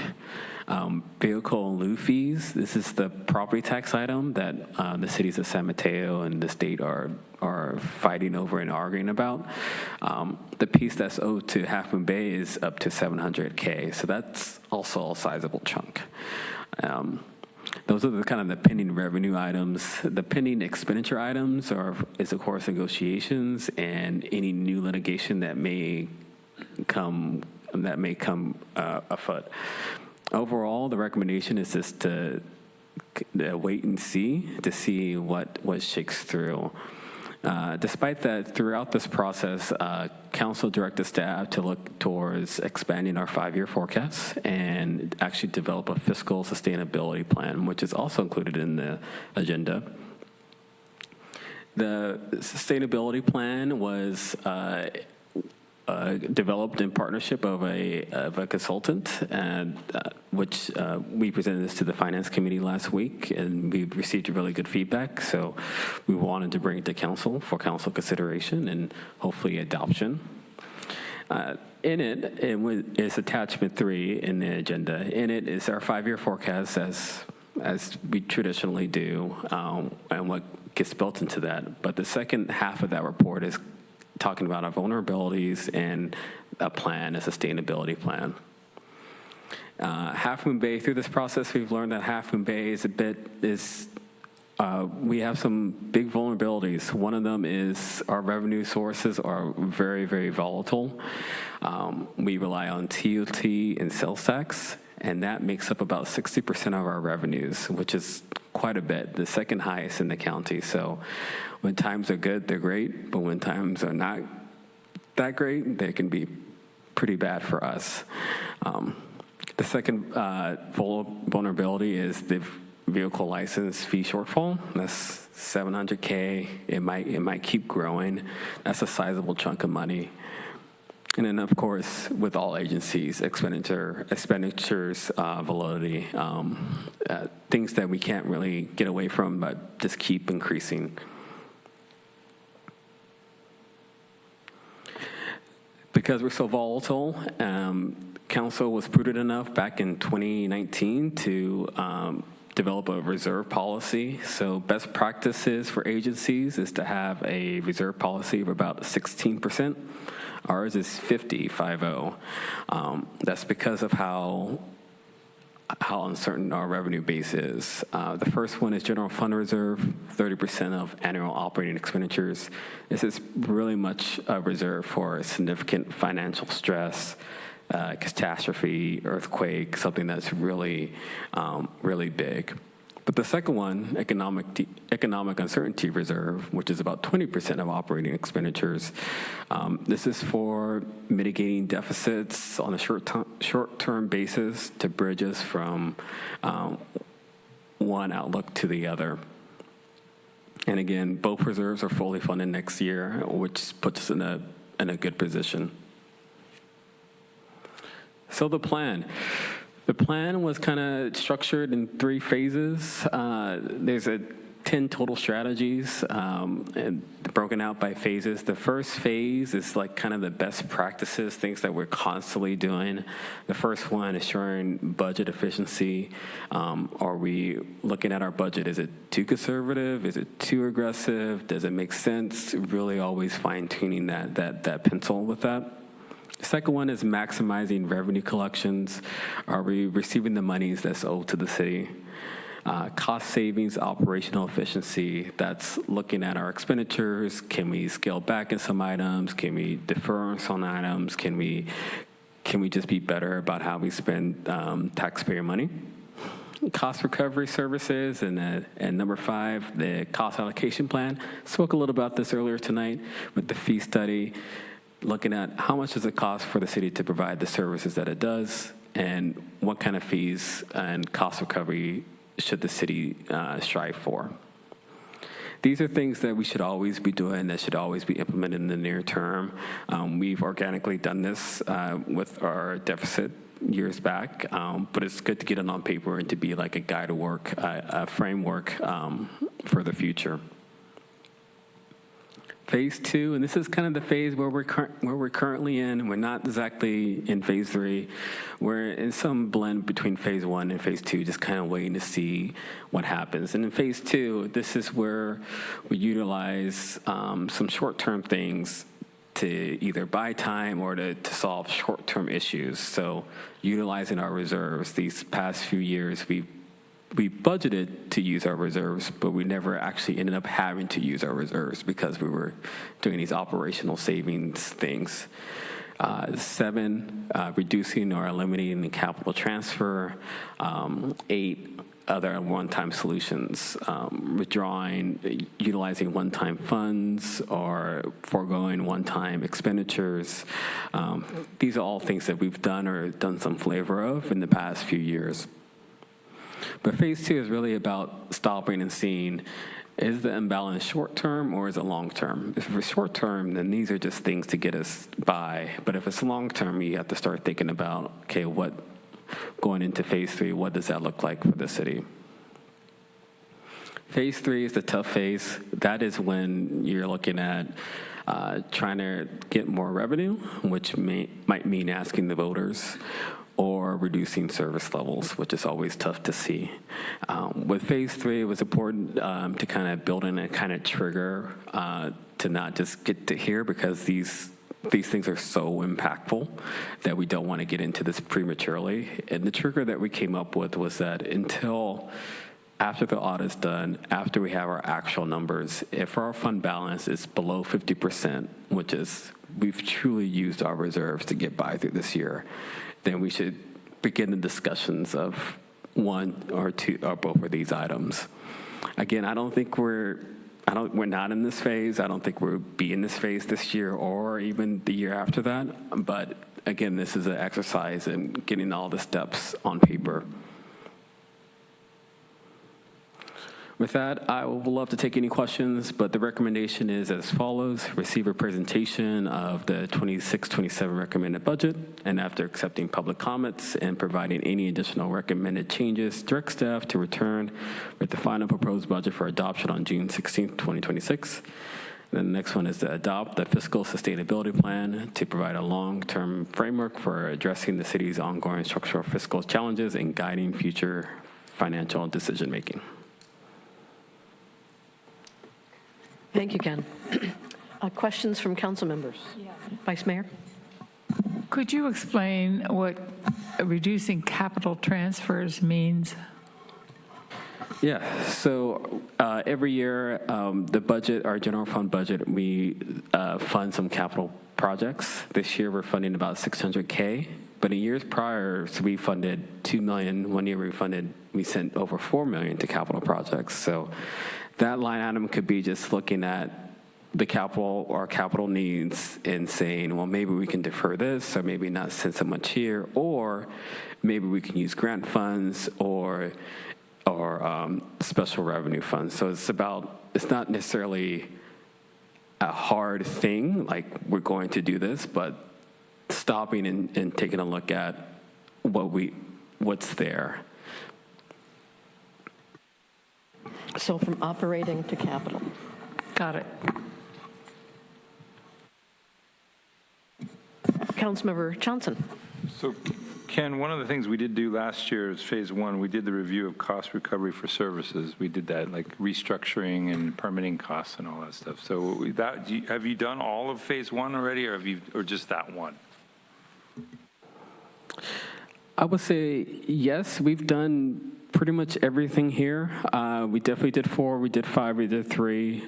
2, we're starting to get into that a little bit more, just to double check to see if there's anything we can shake out from, if there's something that, if there's revenue to be collected. But yes, this is something that we do on a fairly consistent basis. Yeah. If I, through the mayor, phase 1 is stuff we should just be doing all the time.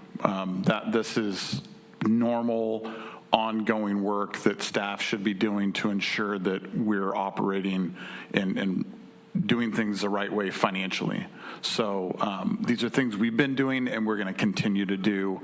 Obviously, your point about the cost recovery piece, we did the big study and we need to do that on a regular, we're not going to do that every year, but if staff sees something out of whack when it comes to cost recovery, it feels like, hey, we're really subsidizing X or Y, we will bring it forward to you all for discussion and action before we get to the big cost recovery study as well.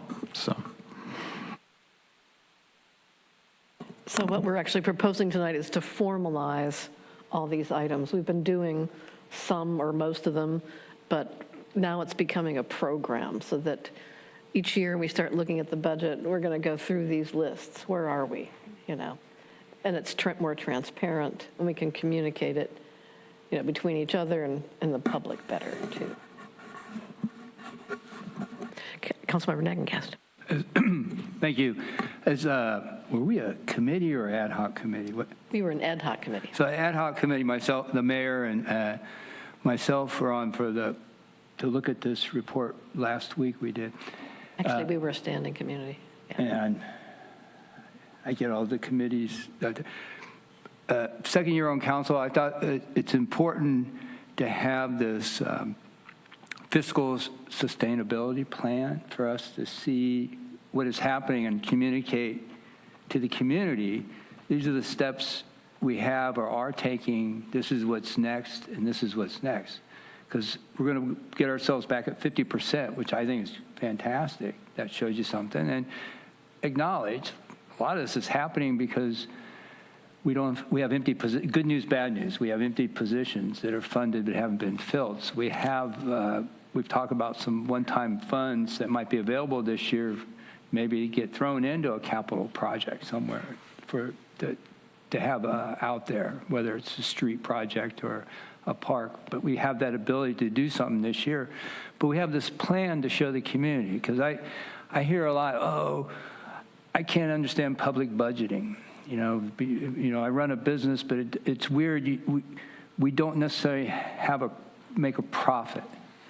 And that may sound weird to people, but because we're just balancing the funds because we want to provide service. That's what we do. Why would we save money if we can provide the service somewhere? And I don't mean that in a negative way, not wanting to save money, but be efficient and provide maybe a service we hadn't before. So I think I'm happy to see in this budget, this plan to show this is what we do. And boy, if something happens, because it's important to have a plan, because we're dependent so much on TOT. That is a big part of how we survive and can provide service. So I'm happy to see this budget this year and to be able to explain that not only reserves back at 50, but we actually have a plan on how to try and keep our monies in check. Yeah, what's meant by finding other sources of revenue? I mean, that sounds like pie in the sky to me. Taxation. I mean, unless you're talking about some sort of a bond that we get passed, or tax. It's a tax measure. Yeah. It's bond revenues. It's economic development, which again is ongoing, but generally that means a tax. Okay. Yeah, the T word. Because it's structural. Because we're a visitor-serving community. That's our economy, right? So that's the structure imposed on us. And so therefore, we're pretty limited in any steps we can take to keep ourselves afloat. I think it might be more transparent to say, consider bonds or taxes, as opposed to just putting out this thing that says, explore other revenue options. That's, unless you're talking about taxing and bonding, it's pie in the sky as far as I'm concerned. So let's name it what it is. I mean, there always are potential other options, but certainly we could put, like, for example, taxes, bonds, So at least it's clear, but it doesn't confine us to only those options. No, I don't want to confine us, but I definitely think we need to be transparent. This is a public document, and this is a document trying to reassure the public that we are spending their money wisely. Yeah. And if they don't understand the deficit, they might understand it better if we talk about taxing and bonding, which they won't like to hear, but it's honesty. Yeah, it's better than like revenue enhancements. Yeah, right. Right. But there are other things, one-time things you can do too. You can sell land, you can eliminate debt. You can have a cupcake sale.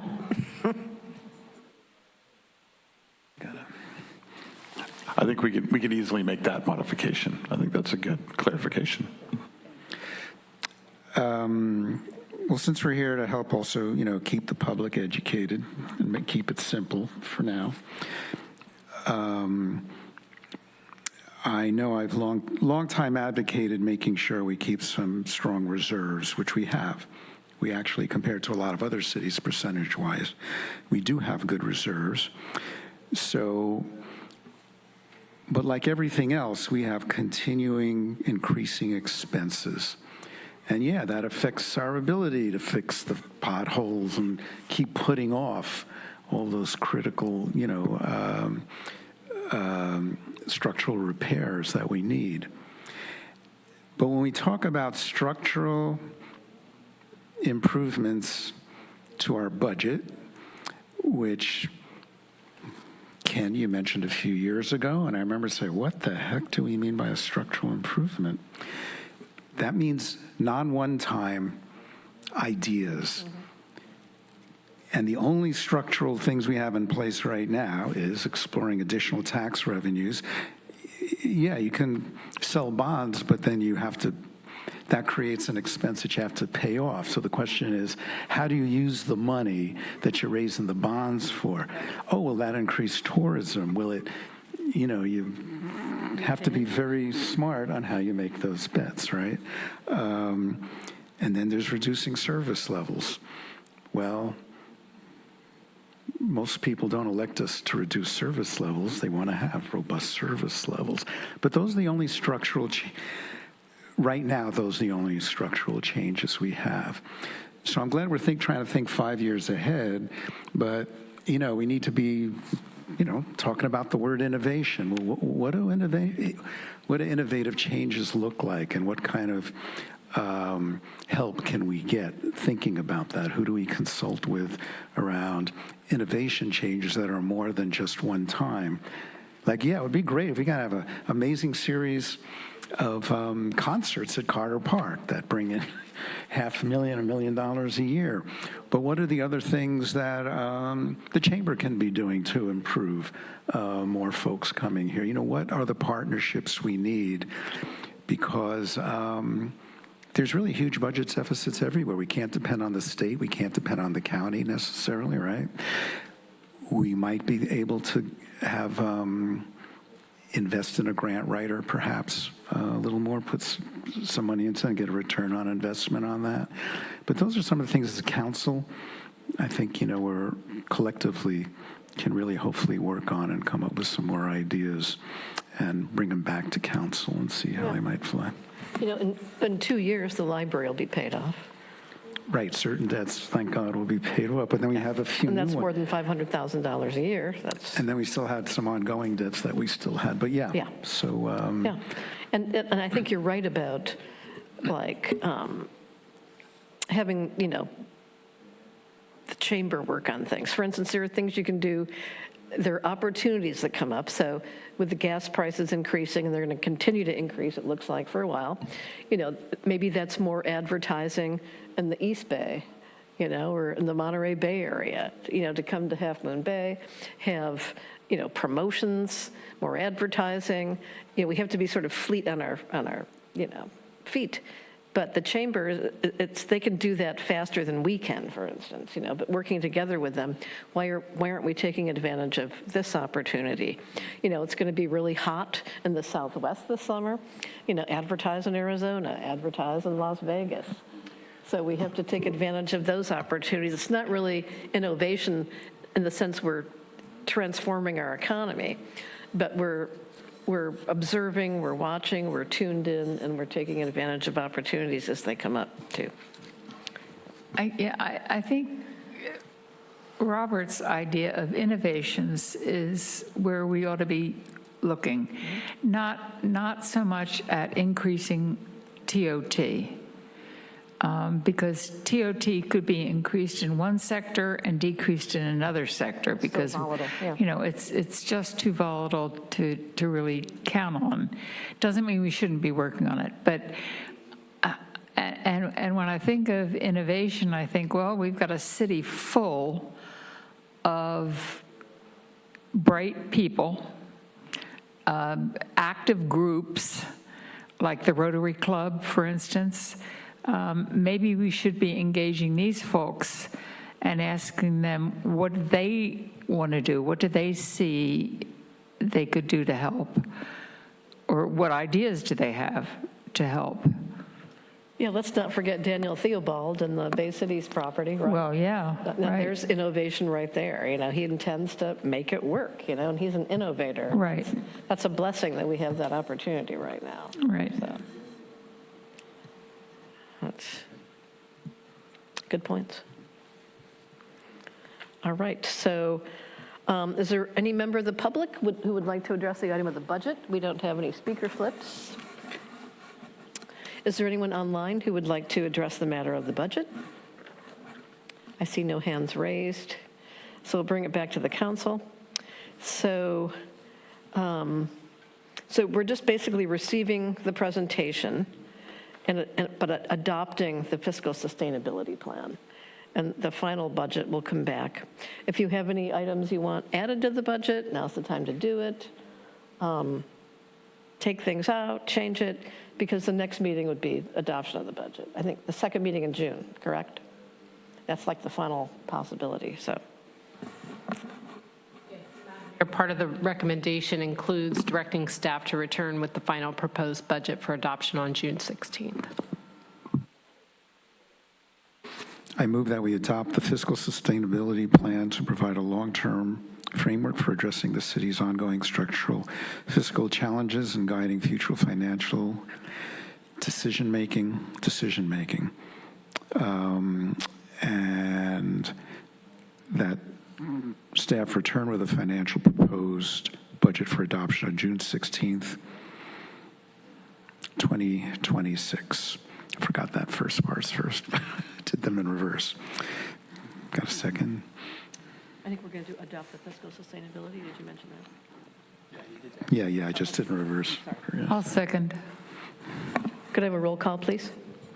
Councilmember Brownstone, Yes. Councilmember Johnson, Yes. Councilmember Nagengast, Yes. Vice Mayor Penrose, Yes. Mayor Reddick. Yes. Motion carries. Thank you. Thank you, Ken. And moving on to item 11C, the Community Services Financial Assistance Program.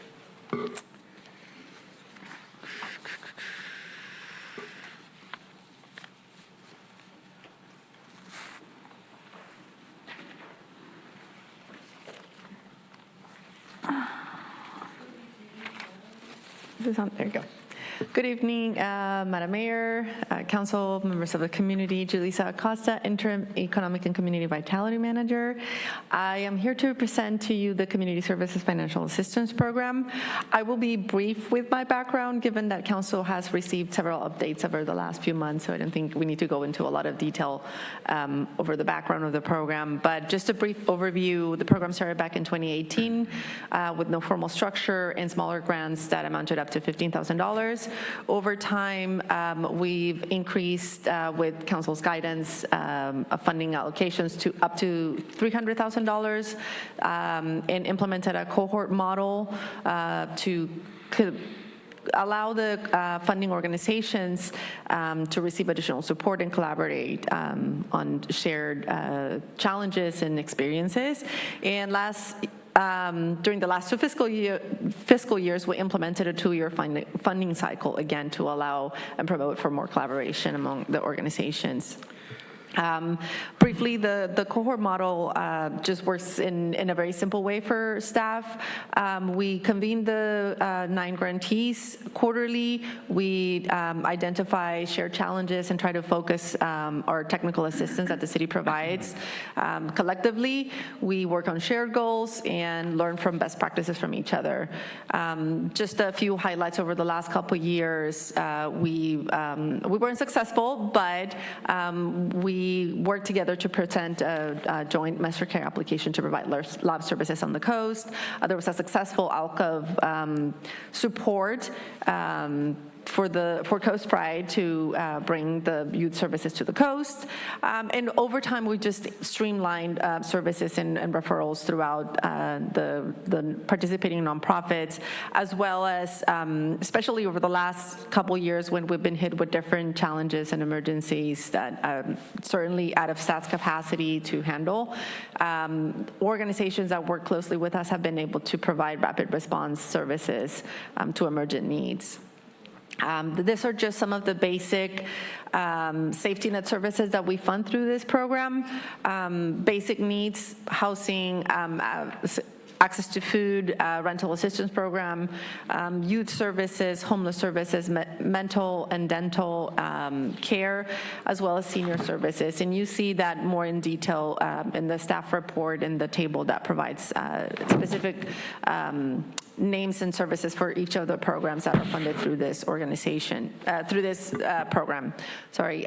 Staff met with the subcommittee in early April to talk about the next steps for this program. This is the time where we typically would come to subcommittee to look at the next funding size goal and recommendations from the subcommittee.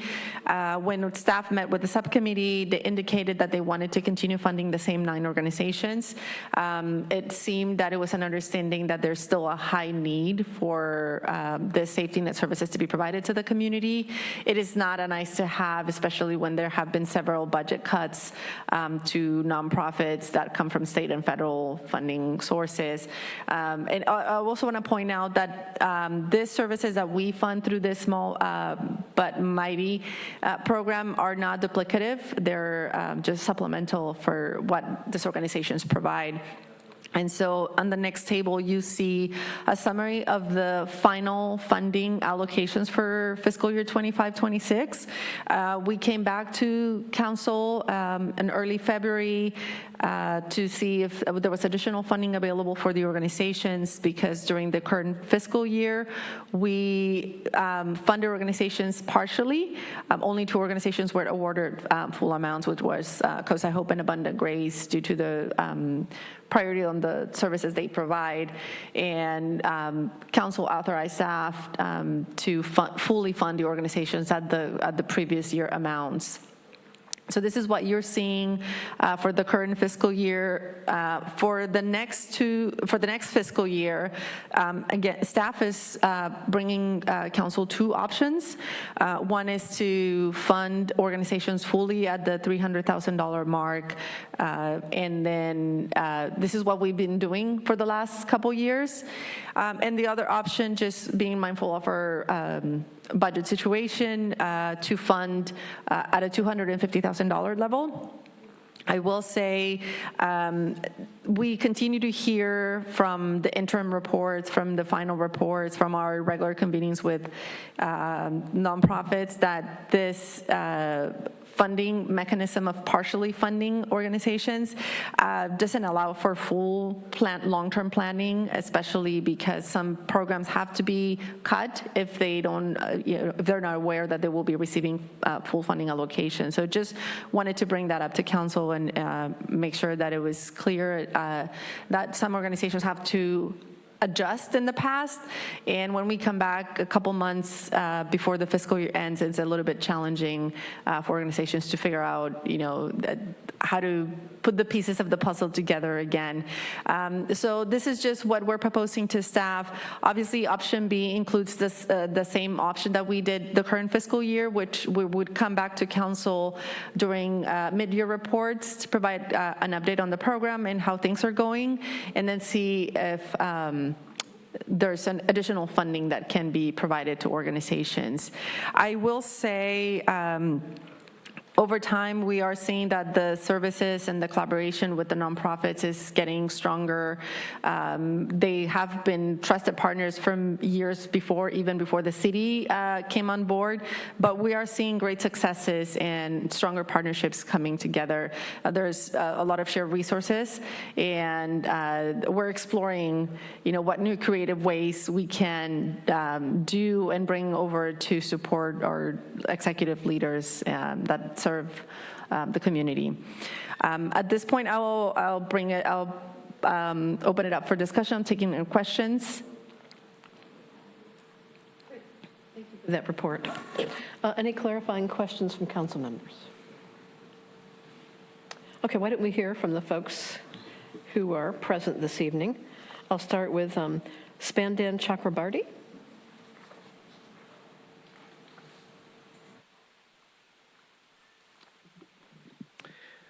Good evening, everybody.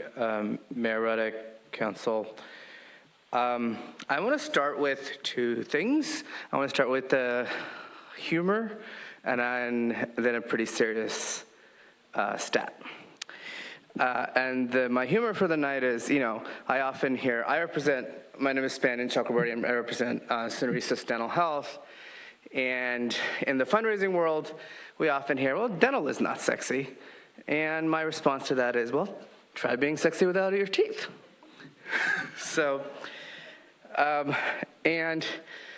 But to balance that off, here is a pretty serious statistics. In San Mateo County, which is the third or fourth most wealthy county in the entire country, 100,000 people live in households making $50,000 or less. Households, not individual incomes.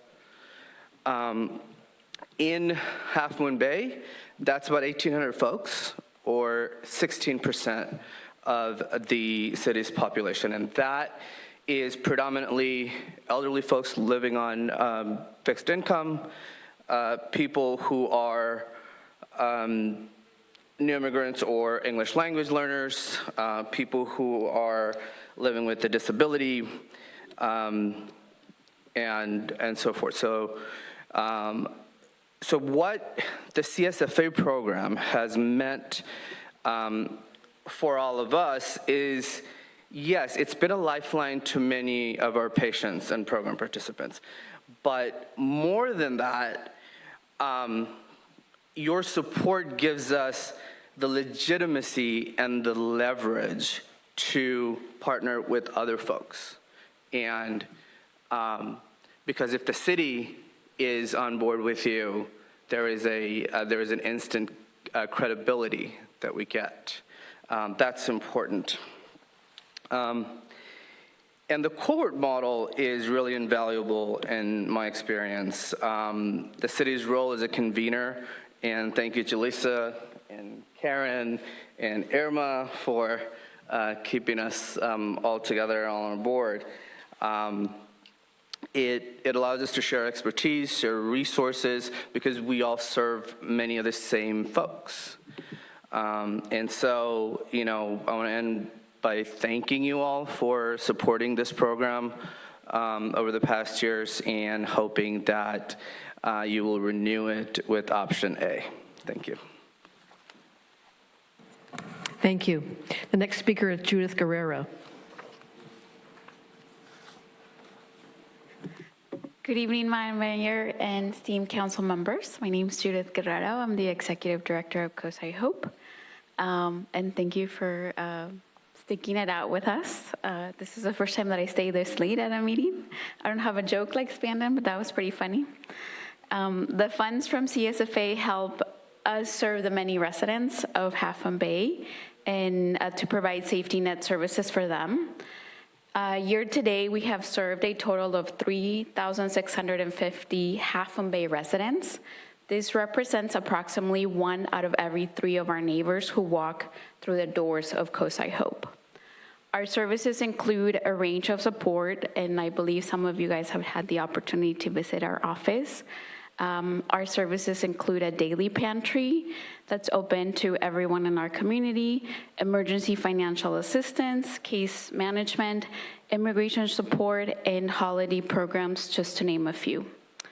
At this critical time when safety net services are being dismantled by the current federal administration, we as an organization find hope and strength in building strategic collaborations with local nonprofits, philanthropy, and government agencies such as yourself. These partnerships enhance our community's overall well-being ecosystem and help prevent the duplication of services. We pride ourselves in, at COSI Hope, at being a collaborator, not a duplicator. And it also helps us maximize the resources that we have. We thank you for creating this program, and we hope that you will continue to support this program with option A. Thank you. Thank you. The next speaker is Sandy Winter.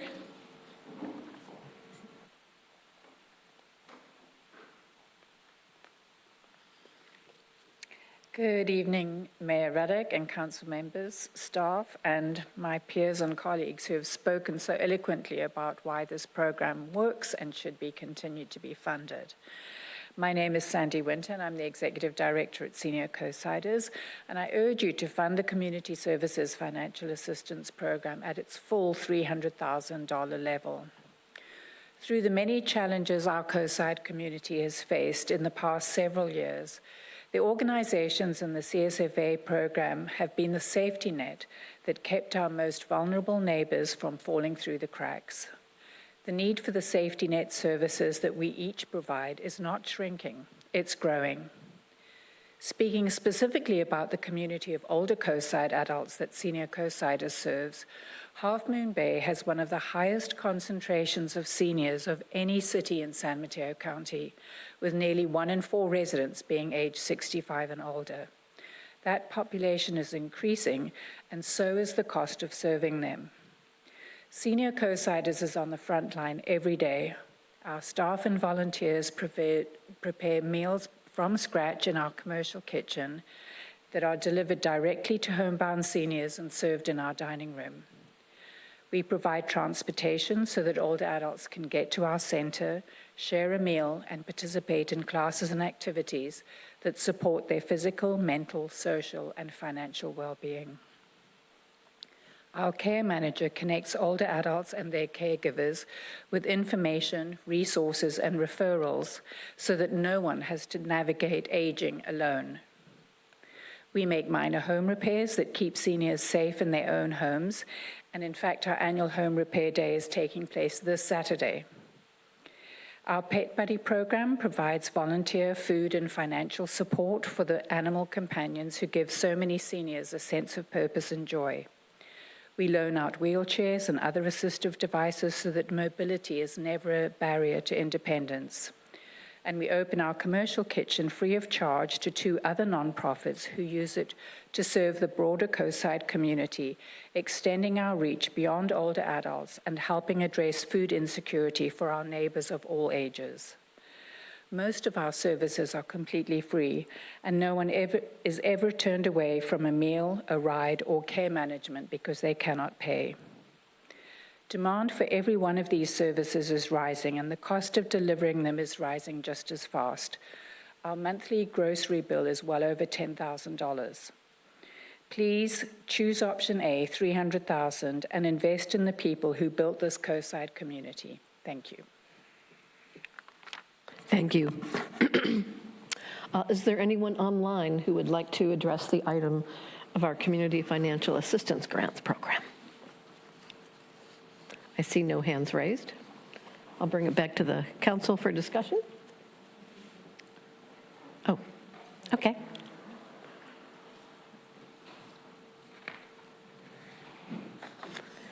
Rosia Avila Garcia.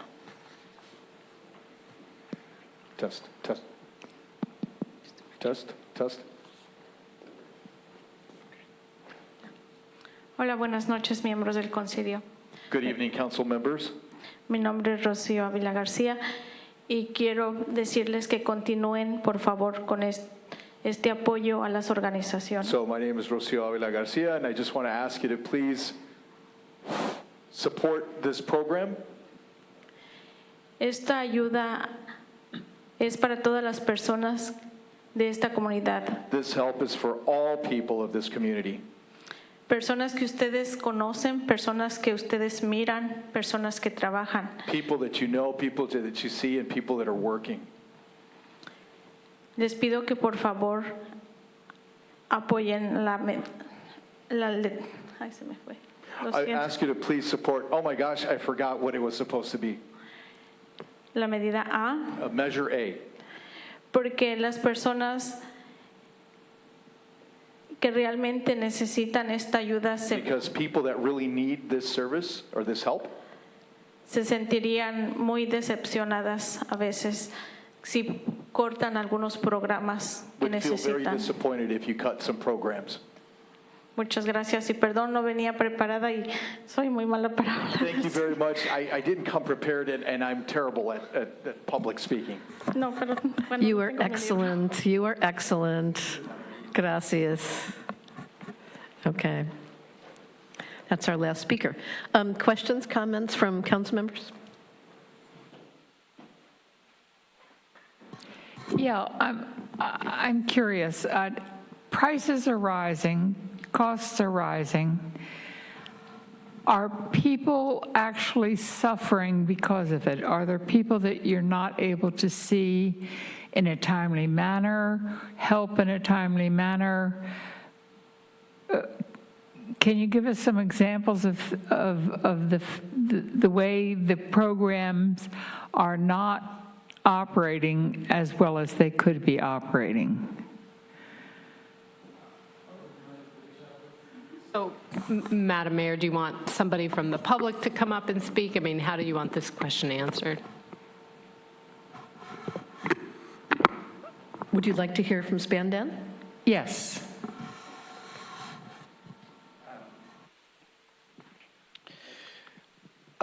So rising costs is a reality for all of us, and the further down you go in the income ladder, it's a harsher reality for you. So some of the ways that that tends to affect our patients or participants of these programs is people now have to choose more carefully, right? Can I go get my abscess looked at, or do I go buy groceries? And there is another side of this, which is the federal cuts, Medicaid, particularly for our patients. We expect our per visit revenue to drop about 10 to 15%. That comes from Medicaid reimbursement, which is already not nearly enough for what it costs to actually provide services. And I'm sure that this type of thing is a reality for all of your program participants as well. Thank you. Thank you.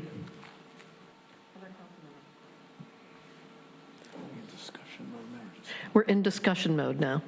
Or if you have questions too, but it's time to discuss, yeah.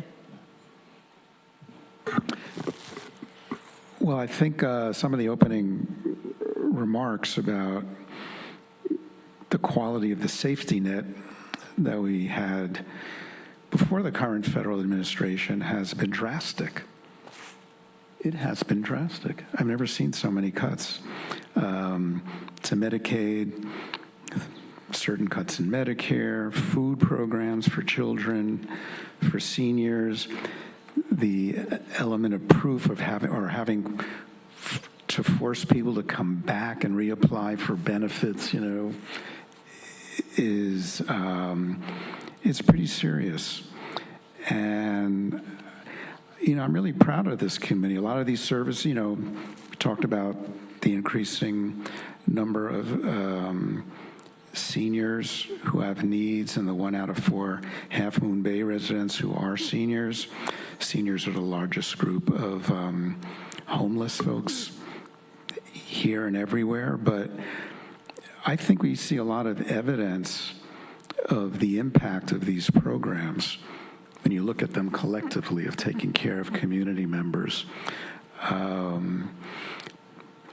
From their mental health to providing food to helping people avoid, or not avoid, but lessen the pressure around making decisions between putting food on the table and paying rent. Personally, I'm a fan of good dental health. From the time I was 12 years old, my parents used to say to me, you know what, you're only as healthy as your teeth.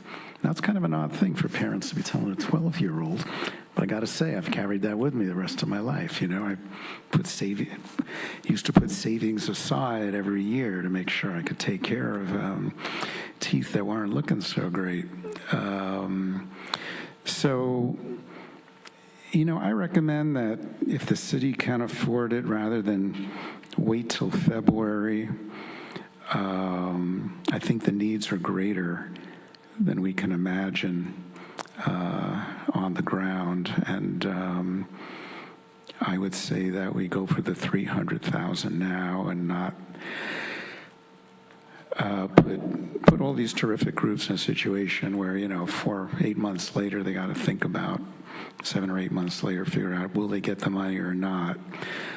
I think that, I wish we could give more, but I think every $10 spent on these groups is helping a lot of folks that we might not even see day to day. But it's remarkable that a town this small could provide these services, and I'm really proud of us for doing so.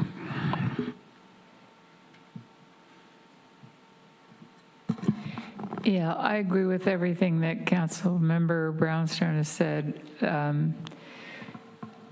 Our most vulnerable are becoming more and more vulnerable, and they will continue to become more vulnerable unless something happens in our national economy. Locally, if we can give $300,000 to help out, I think it's money well spent, and I wish we could give more. I would like us to be giving $3 million, but we can't. Our city's got its own financial difficulties, and we represent a large population here, not just the most vulnerable. So we have to be responsive to that. But at the same time, cutting it by 30,000 and waiting another 6 months will cause real issues for all of these agencies. And the good work that they do, I think, is something that we need to support. I'm so proud of the fact that we started this program 4 or 5 years ago, and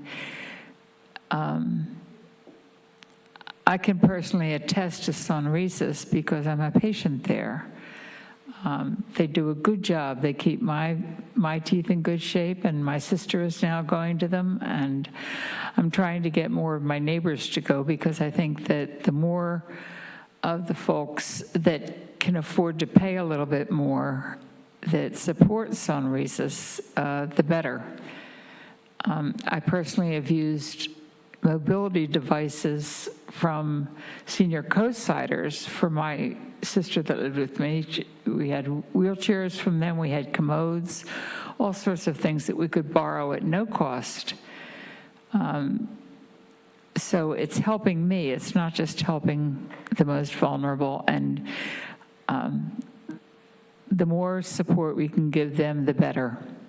So I'm in favor of staying with the program shown as A. I'm in favor of the A program myself. I would like to offer up one change, and that would be to cut back on the cohort budget a bit. I think that the Coastside Adult Day Health Center could benefit from a little more money. A lot of the senior programs are being cut, at the federal level. I see they're at about 20,000. I think they could benefit from a little extra funding. So I'd like to recommend that we boost their funding by about $5,000 at least.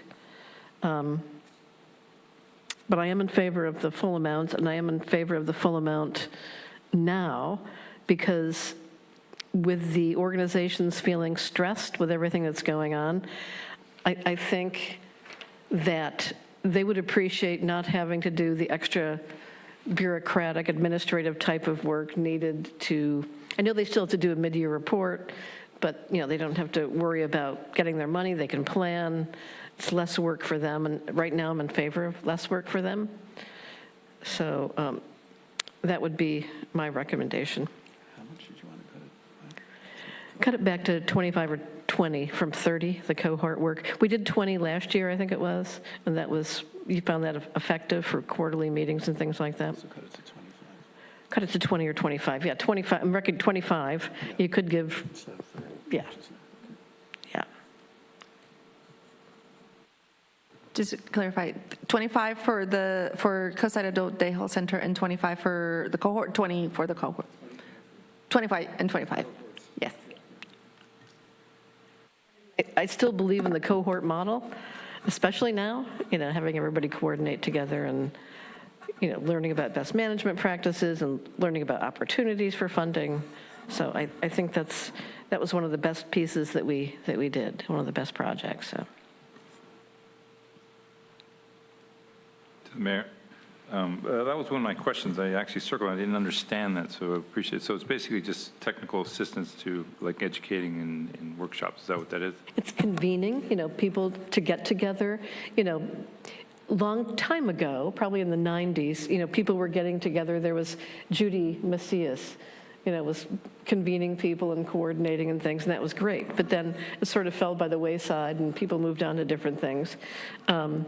But it was great for people to, share stories and funding opportunities and best practices for fundraising or, what have you. So I think I've heard from the community that's a valuable resource. And yeah, if I may add, we try to meet quarterly, and part of the funding that is allocated for technical assistance is reserved in case we need to bring a consultant or an expert. The first year we brought someone that worked with the group to develop shared messaging. And that was part of the messaging we used for the ALCOV application. And they also work with each of the organizations to develop their own identity, to how to talk to funders, how to talk to volunteers. So sometimes we do that level of expertise. Other times we're being speakers. It's obviously part of the work we do together. The very first session of the fiscal year, we try to figure out what is the next challenge that we're going to try to tackle over the next year. And then staff tries to identify who can best help support that need. And that's what we do with the technical assistance. And I'll just share, the funding is there to provide resources. It doesn't always get used. So it's not like it's there and then it gets spent. It just gives that flexibility for the cohort and the staff working on it to bring in resources as necessary. I'll just share something really cool that happened just last week that didn't cost us any money. Is several philanthropic organizations came and spoke to the cohort about how do you make yourself more competitive in applications for grants. And it was a really great session, very well received, and there's more opportunities to do those types of things. Sometimes you have to spend money for that, sometimes you don't. So this money really is there to help with that if needed, but it doesn't always get spent. Correct.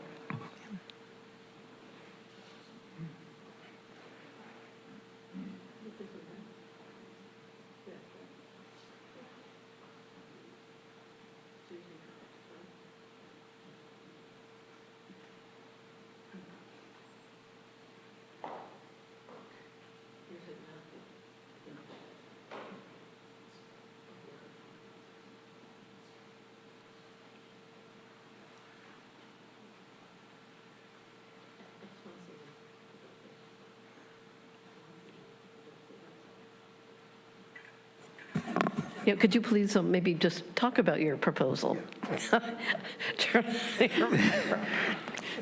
So what we're talking about here is I was proposing if we cut cohort support back 5,000, then we split that 5,000 among the other 9 recipients rather than necessarily favor one group or another, just to keep it equitable there.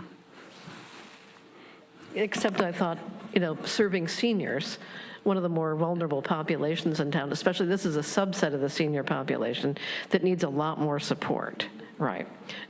Possibly more people who are not ambulatory, that need, ongoing care throughout the day and monitoring and things like that. It seemed to me 20,000 for that purpose was a little short.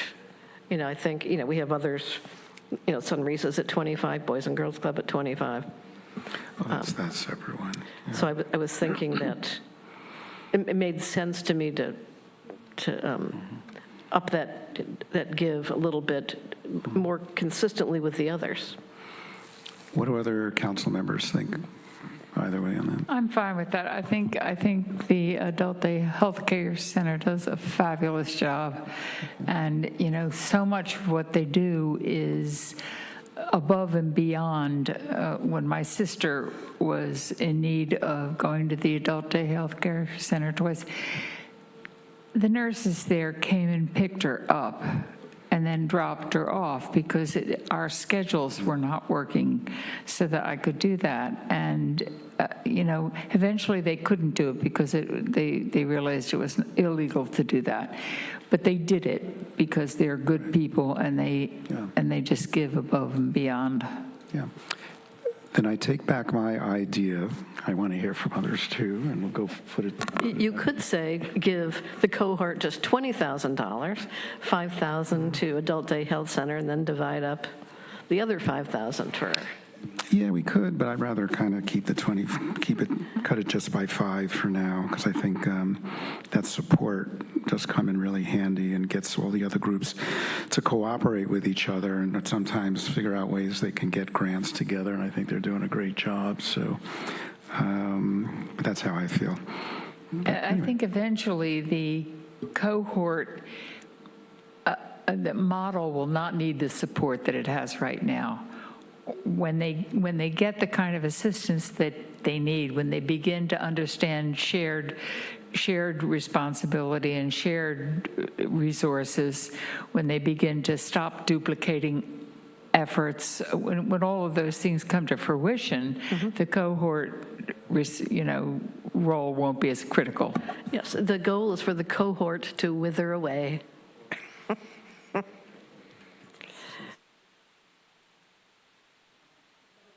Nagging guest? You're fine? Okay, so let's take a look at what the action is. We received a committee update. So we've given guidance on the grants, awards, and amounts. And so the next move would be to adopt a resolution authorizing the city manager to execute grant agreements with the recipients of the Community Services Financial Assistance Grant based on the guidance provided. So, Madam Mayor, the motion should include which of the proposed funding is desired by the council. It sounded like option A. Yes. And then with any potential amendments to the actual funds amounts identified. So the direction to staff was to implement Program A with one amendment, which is to reduce the cohort support to $25,000 and increase the Coastside Adult Day Health Center by $5,000. I think that was the only amendment. I'll second. Let's take a roll call, please. Councilmember Brownstone? Yes. Councilmember Johnson? Yes. Councilmember Naggingast? Yes. Vice Mayor Penrose? Yes. Mayor Reddick? Yes. Motion carries. Okay. So we're moving on to item 11D, which is development of a rental assistance program.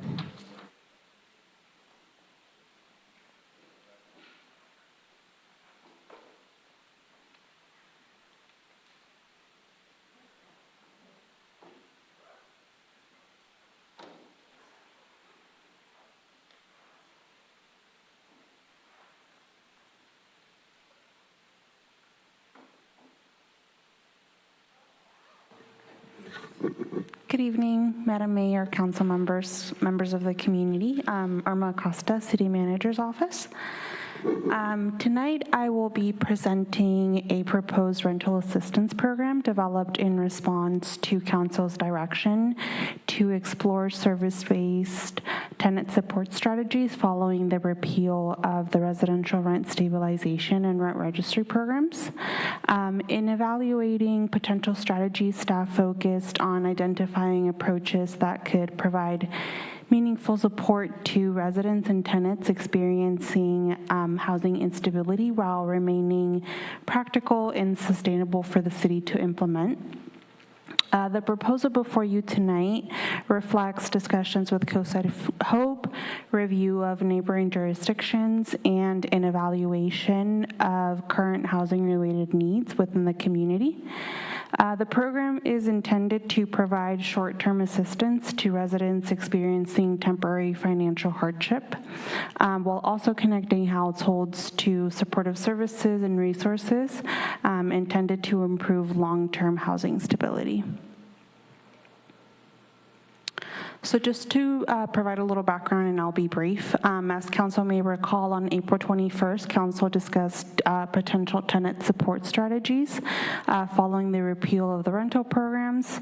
And during that discussion, Council expressed interest in exploring alternative approaches that could continue to support tenants. Following that direction, staff met with Coastside Hope, that is a core service agency serving Half Moon Bay and the Coastside, to better understand the housing-related challenges residents are currently experiencing, existing rental assistance resources within the community, and see if there is an opportunity for partnership with the city. Staff also reviewed existing rental assistance models implemented by neighboring jurisdictions, such as the City of San Mateo's Emergency Rental Assistance Program that is administered through Samaritan House. And one key consideration staff evaluated was whether there was an opportunity to leverage an existing community partner with established experience, infrastructure, rather than creating a new city-operated program. And based on those discussions, staff identified a non-profit administered model as the most efficient and effective approach. One of the most important things staff learned through conversations with Coastside Hope is that housing instability is frequently driven by temporary financial hardships rather than long-term inability to maintain housing. Examples of this can include sudden job loss, medical emergencies, unexpected household expenses, family disruptions, or other financial challenges that can quickly put households at risk for displacement. And in many cases, households may have otherwise maintained stable housing for years, but a single unexpected event can create a financial gap that they might not be able to fully absorb. Coastside Hope emphasized that relatively even a modest amount of assistance provided at the right time can often prevent a much larger crisis from developing. So the intent of this program is to provide that short-term assistance during those periods of instability and help residents remain housed while they regain that financial footing. And equally as important, the program, bless you, is intended to connect households with supportive services and case management resources that may help prevent future housing crises.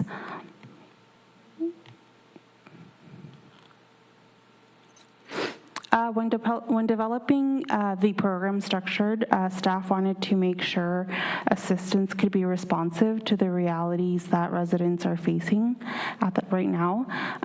Housing instability is not always caused by unpaid rent alone. As you guys previously heard, there are other factors that contribute to that. For some households, assistance with rent may be the most appropriate intervention, but for some households, a utility bill, security deposits, or another housing-related expenses may be the factor placing households at risk for displacement. So as a result of that, staff is recommending a flexible structure that allows assistance to be able to be used for rent, utility assistance, security deposits, and other housing stabilization expenses, expenses, and that would be approved on a case-by-case basis by Coastside Hope. And the goal here is that by providing that flexibility, we make sure that assistance remains focused on housing stability outcomes. The proposed program and assistance is intended to function as a short-term assistance rather than an ongoing rental subsidy. So there are going to be limitations where applicants can receive up to 3 months of assistance per fiscal year.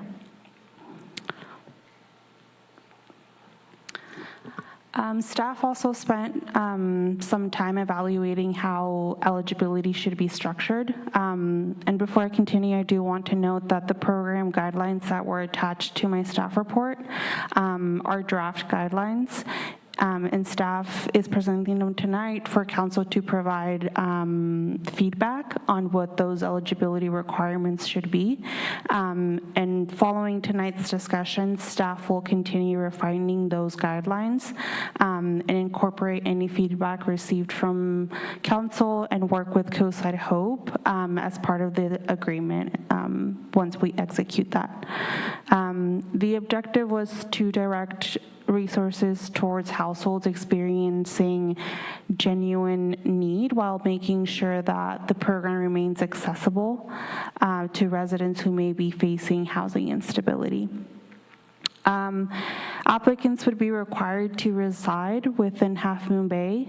They will have to demonstrate financial hardship or housing instability, and they will also have to participate in Coastside Hope's intake and eligibility review process. Household income would generally be limited to households at or below 60% of area median income.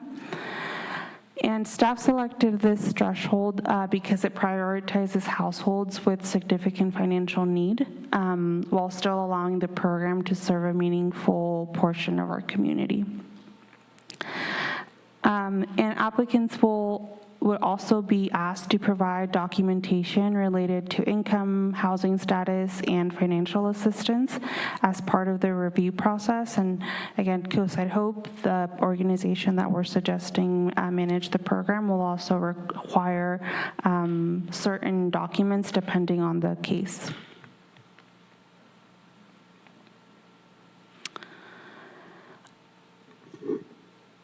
A significant theme that emerged when having conversations with Coastside Hope was the importance of balancing accountability and accessibility.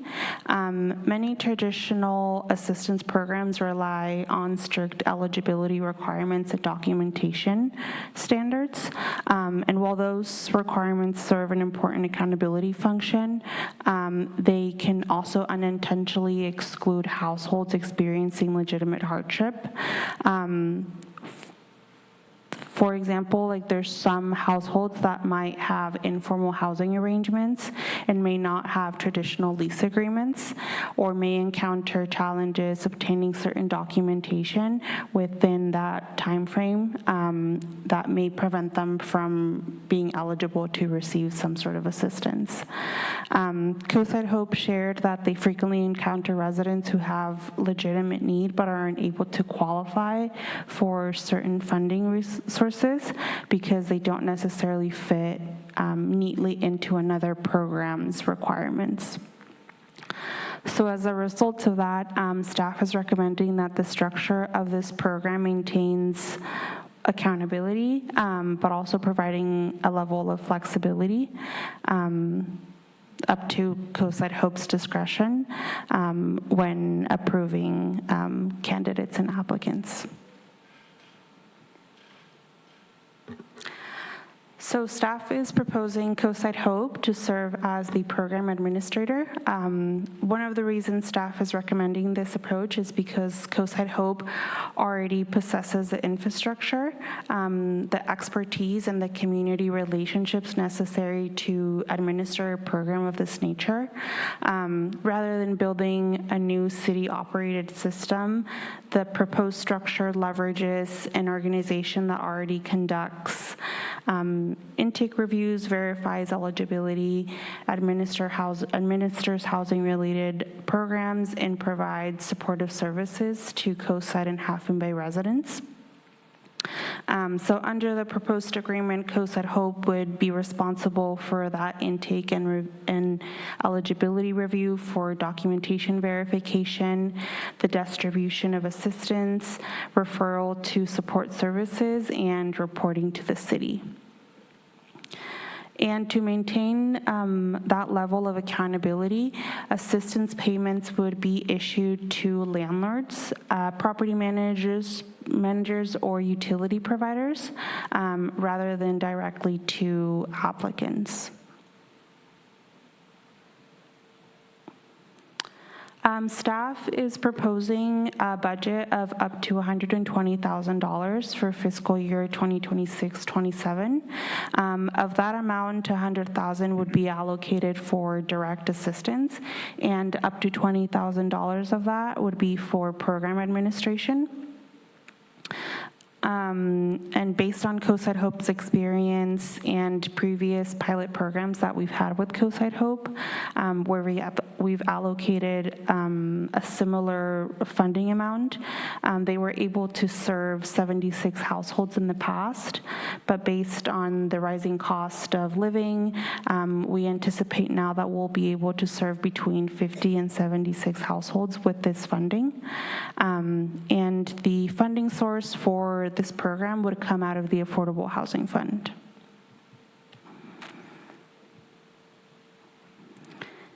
And that is my presentation. I'm happy to answer any questions or clarification. Thank you for that, Irma. Yeah. Council member, do you have any questions? I don't have any speakers on this speaker slip. Do you have any there? Okay. All right, I'll just bring it back to council then. I don't see any hands raised online either. What say you?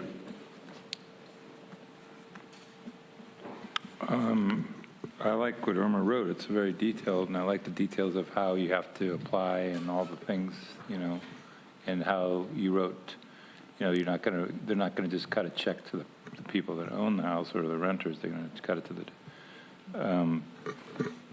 the landlords, if you would, to the landlords. So the details in this report was really good, as I mentioned to you. I think I'm in favor of it. I like it. Like every little covered, everything's covered. That's what it's very thorough. It's very good. Thank you. I'll concur, I assume, then, because you worked with Coastside Hope. I did. Right, because they're the ones that are going to administer this. Mm-hmm. Makes sense. I know there was reference, who's that over the hill, Sentinel? San Mateo.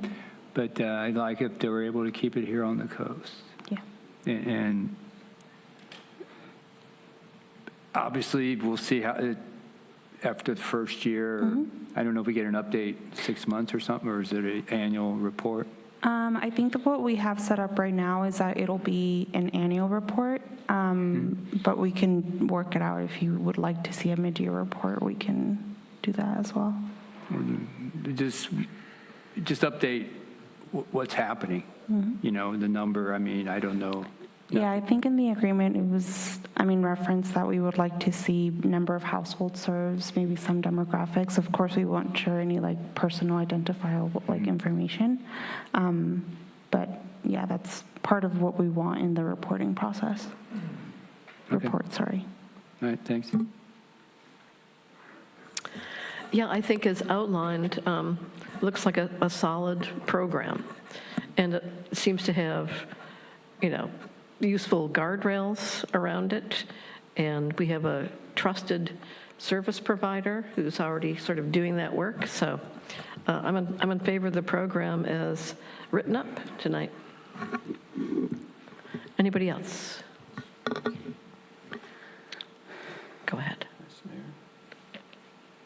No, she's not ready. Would you like to speak?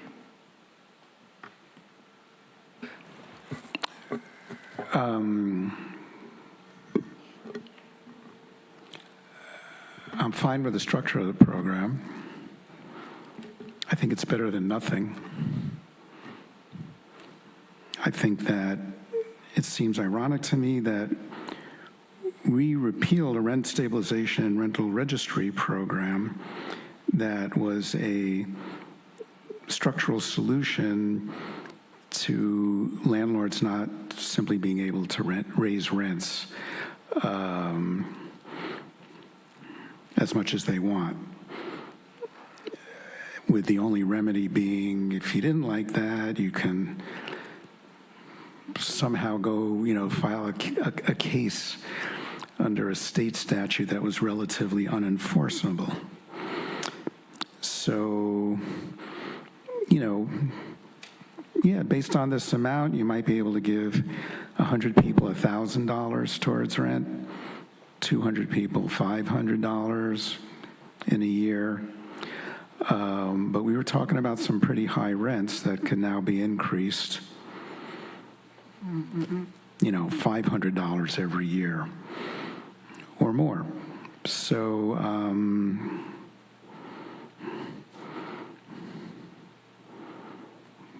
so now we're willing to put $120,000 into this program for a term of 1 year. So what happens after 1 year? The rents aren't going to go down.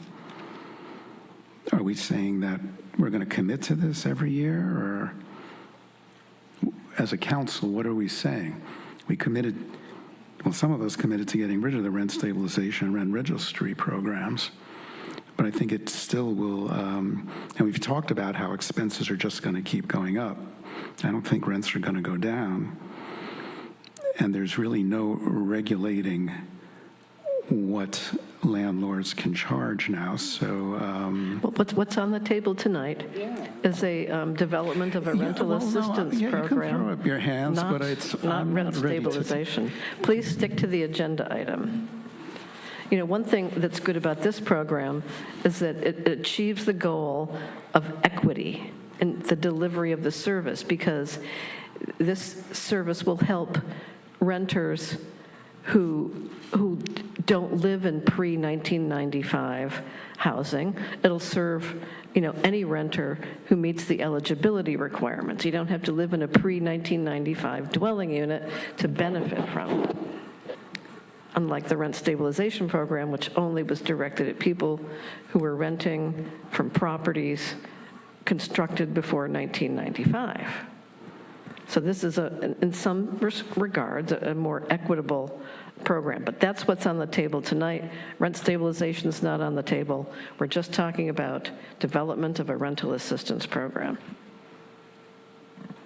It is related directly to the shameful action that this council took when they got rid of rental registry and rent stabilization. It is directly related to it. This is a direct result. It's not on the agenda. It's not on the agenda. It is a direct result of what happened.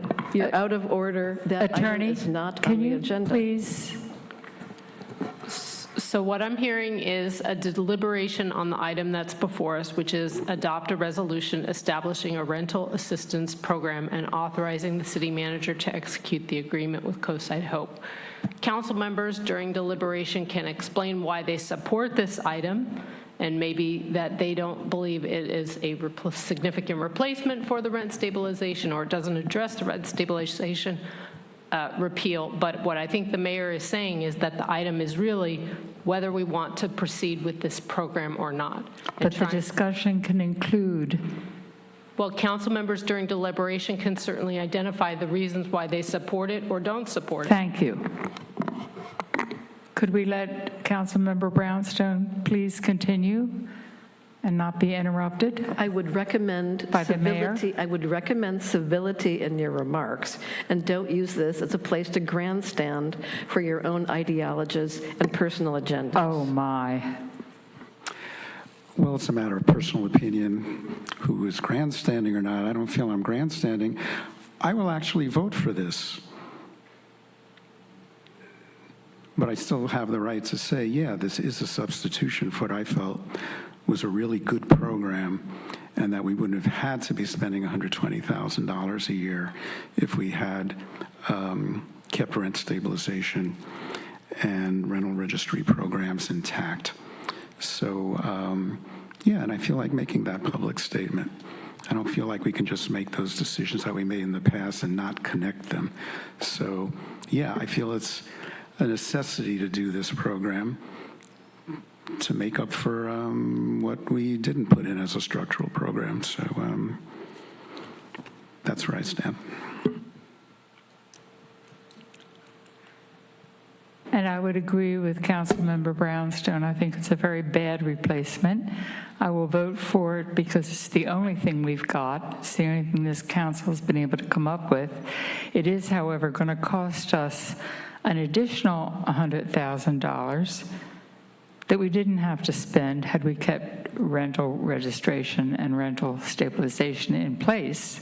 So with a city that is undergoing a budget deficit, it's another hunk of money that this council has decided they want to spend. And thank God they're putting the money toward a good cause. Yes, this is coming out of the Affordable Housing Fund, which is a totally appropriate, fund to draw on for this particular purpose. And for the record, I did not vote no on rent stabilization because of the cost to the city. I had many other reasons for not wanting, that program, but it wasn't the cost. I do believe that with the tenant protection ordinance that we have, so we do have a tenant protection ordinance, by the way, a very rigorous one that's more rigorous than the state's tenant protection ordinance. We have not eliminated that program, so we have the tenant protection ordinance. If we vote on this tonight, we will also have a rental assistance program, which is rather robust support for a community of 11,000 people, as far as I'm concerned. So I would entertain a motion because we have one more item on the agenda this evening. I'll make a motion to adopt a resolution establishing a rental assistance program and authorizing the city manager to execute an agreement with Coastside Hope for program administration services at a cost not to exceed $120,000 for a term of 1 year. Second. Could I have a roll call, please? Councilmember Brownstone? Yes. Councilmember Johnson? Yes. Councilmember Nagangas? Yes. Vice Mayor Penrose? Yes. Mayor Reddick? Yes. Motion carries. Thank you. We're moving on to item 11E, Tenant Legal Services Agreement with Community Legal Services in East Palo Alto, also known as CLESPA. Good evening, Madam Mayor, council members, members of the community. Irma Acosta, City Manager's Office, again. Tonight I will be presenting a proposed agreement with Community Legal Services in East Palo Alto, or CLESPA, for the provision of tenant legal services, tenant rights education, and housing-related legal support services to Half Moon Bay residents. As council might recall, and as I mentioned in my previous presentation, earlier this year, council directed staff to explore service-based approaches to support tenants experiencing housing instability following the repeal of the rental programs. And while housing stability discussion often focus on financial assistance, staff also identified legal access, legal education, and tenant education workshops as an important component of housing stability. So the proposal before you tonight is intended to address some of those needs through a partnership with CLESPA, which is an organization that is already providing legal services within the community and has demonstrated both the demand and effectiveness of those services.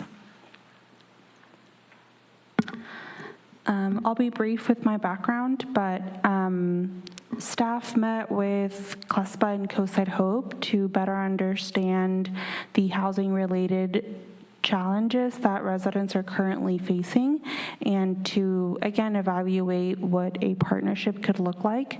And one of the things that became clear during those discussions was that there's a growing need for housing-related legal assistance within the community. Earlier this year, CLESPA established a consistent presence on the coast through a partnership with Coastside Hope.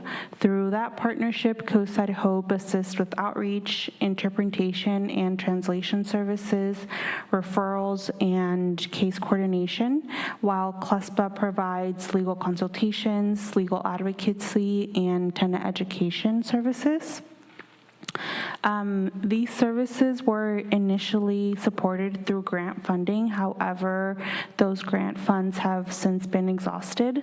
And while CLESPA has continued to provide these services through a different funding source, maintaining that same level of services long-term may not be sustainable without additional support. So as a result, staff began evaluating whether a formal partnership with CLESPA would provide an opportunity to sustain and expand on the services that residents are already utilizing. One of the most important things staff learned through conversations with CLESPA is that many residents seeking assistance are not necessarily looking for legal litigation or formal legal representation.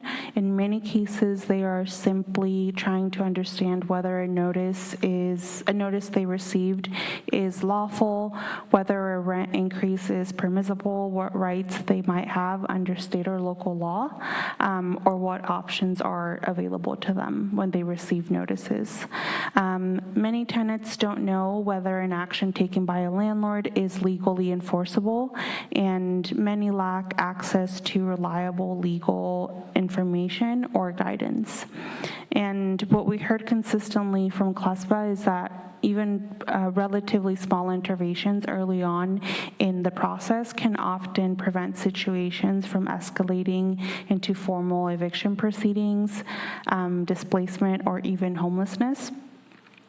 So from a policy perspective, staff use legal access and education as a preventative tool rather than simply legal services.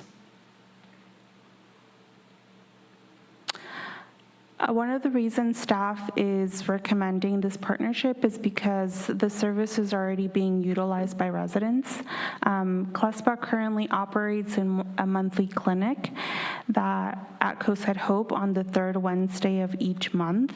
The clinic provides confidential legal consultations for residents experiencing housing-related legal issues. And according to CLESPA, every appointment slot since this partnership started has been filled.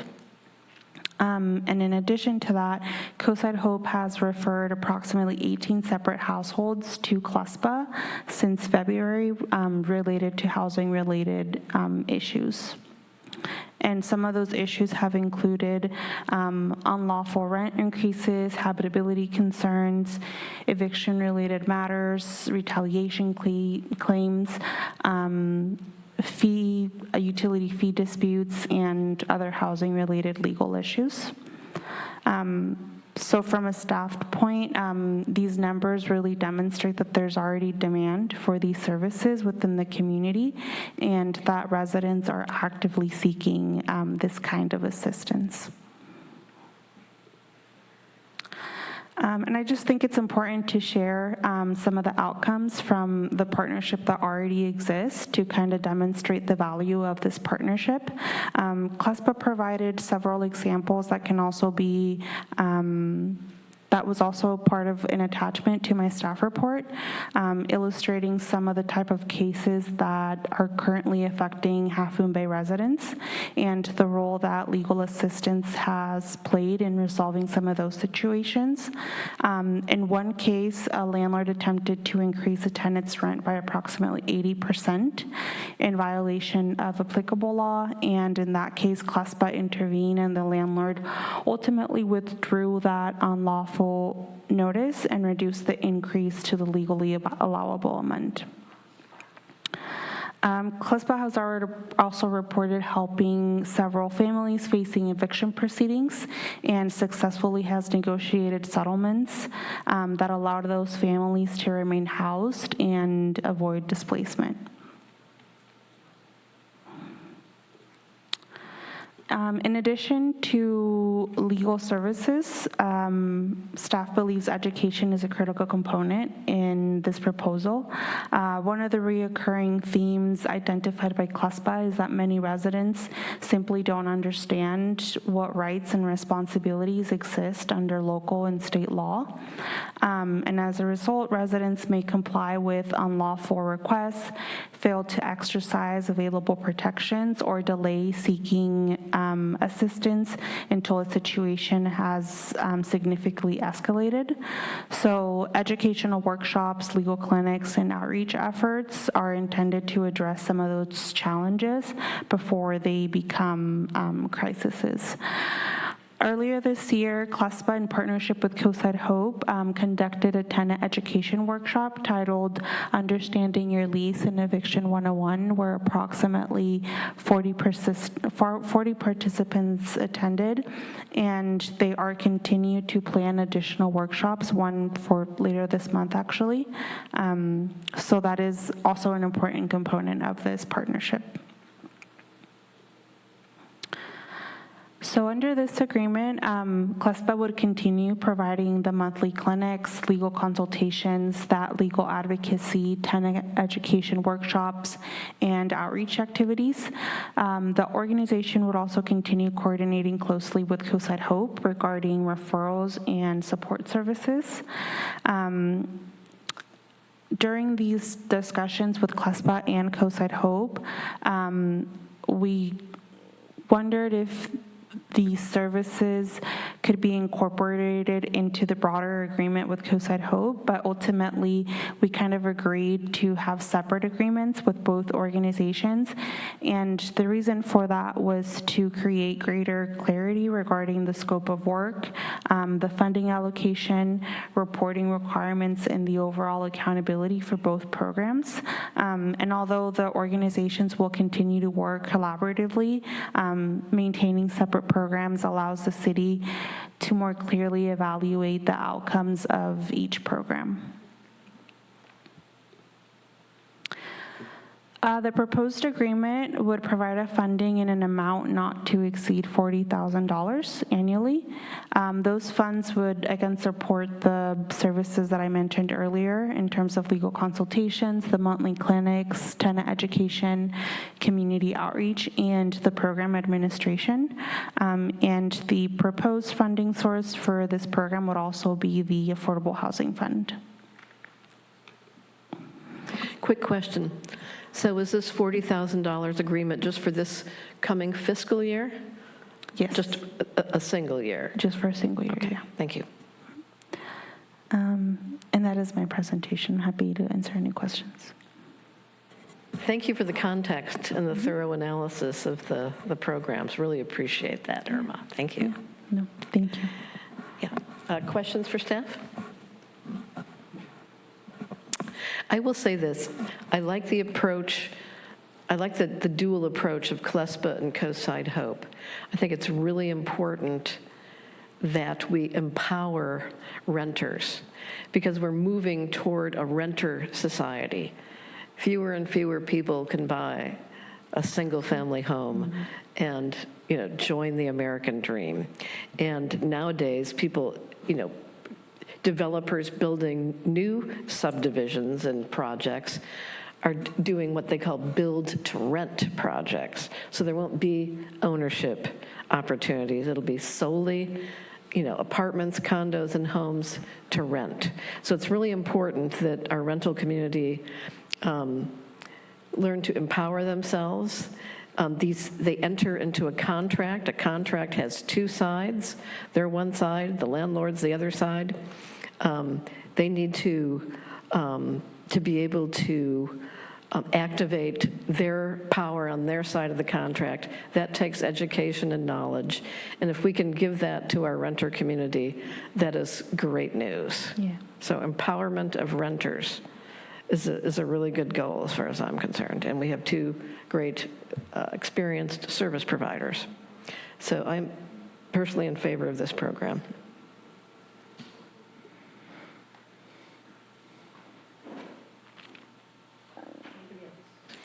Irma, I think it's excellent, written and very detailed again. And I was looking at the receipts, like they were talking about having the receipts in those workshops to make sure that the landlords are providing the receipts and stuff like that, because that's the stuff that you need to track. Have you paid and not paid or whatever, and that keeps coming back and forth. And I like how there's case studies of like, okay, there's 3 landlords that did this and tried to do this, and then there's the outcome here on the side. I like that. If we can continue on that, that'd be great. Yeah. And then the other one would be like, I'd like to attend one of those workshops too, just to see and learn also. Thank you. Thank you. Madam Mayor, I'll just also point out, we didn't take public comment yet. No, I was just wondering if anybody else wanted to comment, but I'm not seeing anything. So anybody in the audience like to comment? I see that someone from CLESPA is online. Perhaps they would like to address the council on this item. Hyun-Mi Kim.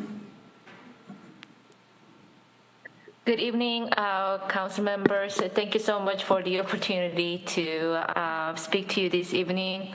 I will keep my remark very short. I'm just really appreciative of the City of Half Moon Bay entire staff leadership and the council's leadership on providing us and considering these proposals to support the CLESPA's work. At the end of the day, this is really to provide much needed assistance, legal services to vulnerable tenants of Half Moon Bay community and beyond. And as Irma just very eloquently articulated, we have been seeing a surge in demand for CLESPA's legal services. So far, I am pretty much the one-person team, of course, in partnership with Judith from Coastside Hope. But with this funding, we're hoping that more of my colleagues, other attorneys in our office as well, will be able to join in these efforts to not only educate tenants about their rights, but their responsibilities, and making sure that when there are unlawful acts that are being perpetrated against tenants by landlords, that we want to make sure the tenants' rights are protected, that they know that their rights, and if they choose to do so, they are able to exercise their legal rights under the state of California law and any applicable federal law. And it's very encouraging when we see positive outcomes. For example, we were able to successfully prevent 2 households from being evicted in Half Moon Bay. And as, again, Irma shared with you, we were successfully able to pressure the landlord to withdraw unlawful invalid rent increase notice. And when tenants call our office and really sincerely thank us, and some of them in tears, and just letting me know that you cannot imagine what a huge difference you made in my life, that I can sleep better at night, or I was able to spend the weekend without having to worry about where I might have to go with my kids. So these clients' real life stories, their struggles, and their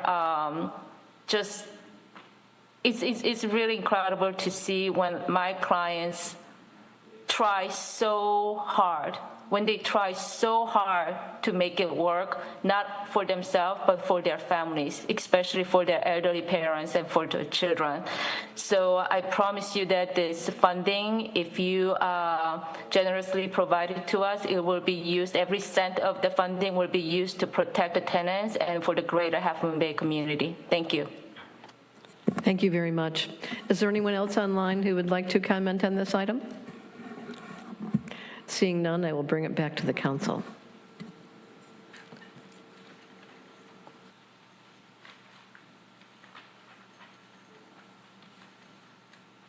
I'll make a motion.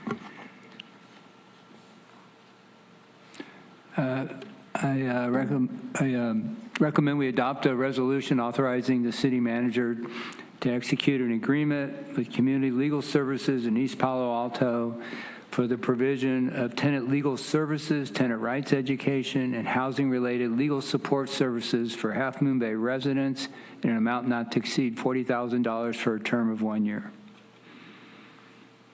I'll second that motion. Could I have a roll call, please? Councilmember Brownstone, Yes. Councilmember Johnson, Yes. Councilmember Nagangas. Yes. Vice Mayor Penrose, Yes. Mayor Ruddick. Yes. Motion carries. Okay, item 22, for future discussion, possible agenda items. To the mayor, I'd like to bring up, if we could talk about waive speed bumps and traffic controlling and all that stuff that Tom Roman and Lisa Kramer brought up today, because I've seen a big difference between our street with the new generation. There's kids playing on our street now. They don't have that luxury. We have the bumps. They don't have the bumps. So I'd like to bring that up for at least a discussion about safety. Yes, you will want to, I'll second that, but you'll want to discuss with the city attorney a potential financial conflict of interest that may come up. Not necessarily in discussion, but discussion may lead to action, and so you need to be fully informed. I'd like to add to the two other streets to the same type of thing, because Kelly Avenue between Highway 1 and St. Francis Beach, and Miramontes Point Road between Highway 1 and the Ritz. They have similar concerns that I get about speeding and running the stop signs and safety concerns. So I think similar things happening there. I'm not saying the same improvements be done, but if we're going to do a safety analysis of that road, I would request. I think it's worth a discussion, yeah. So that would be all those streets, 3 streets, at a future meeting. Anybody else with potential agenda items? Yeah, I just wanted to follow up. Oh, hang on. I think we had already talked about an agenda item around getting that pathfinding kiosk at MacDutra Park, right? That, but I wasn't. But I know there's a lot of other things going on. I was just trying to get a sense when we might be able to, staff might be ready. I know there's a lot of things going on next few months. At our next meeting, we'll be having a discussion about council priorities, and that's part of that discussion initially, and then we would figure out from there where to go. Great. That's acceptable. Okay, so moving on to item 23, city council reports. Any? None? Okay, this meeting's adjourned. Thank you.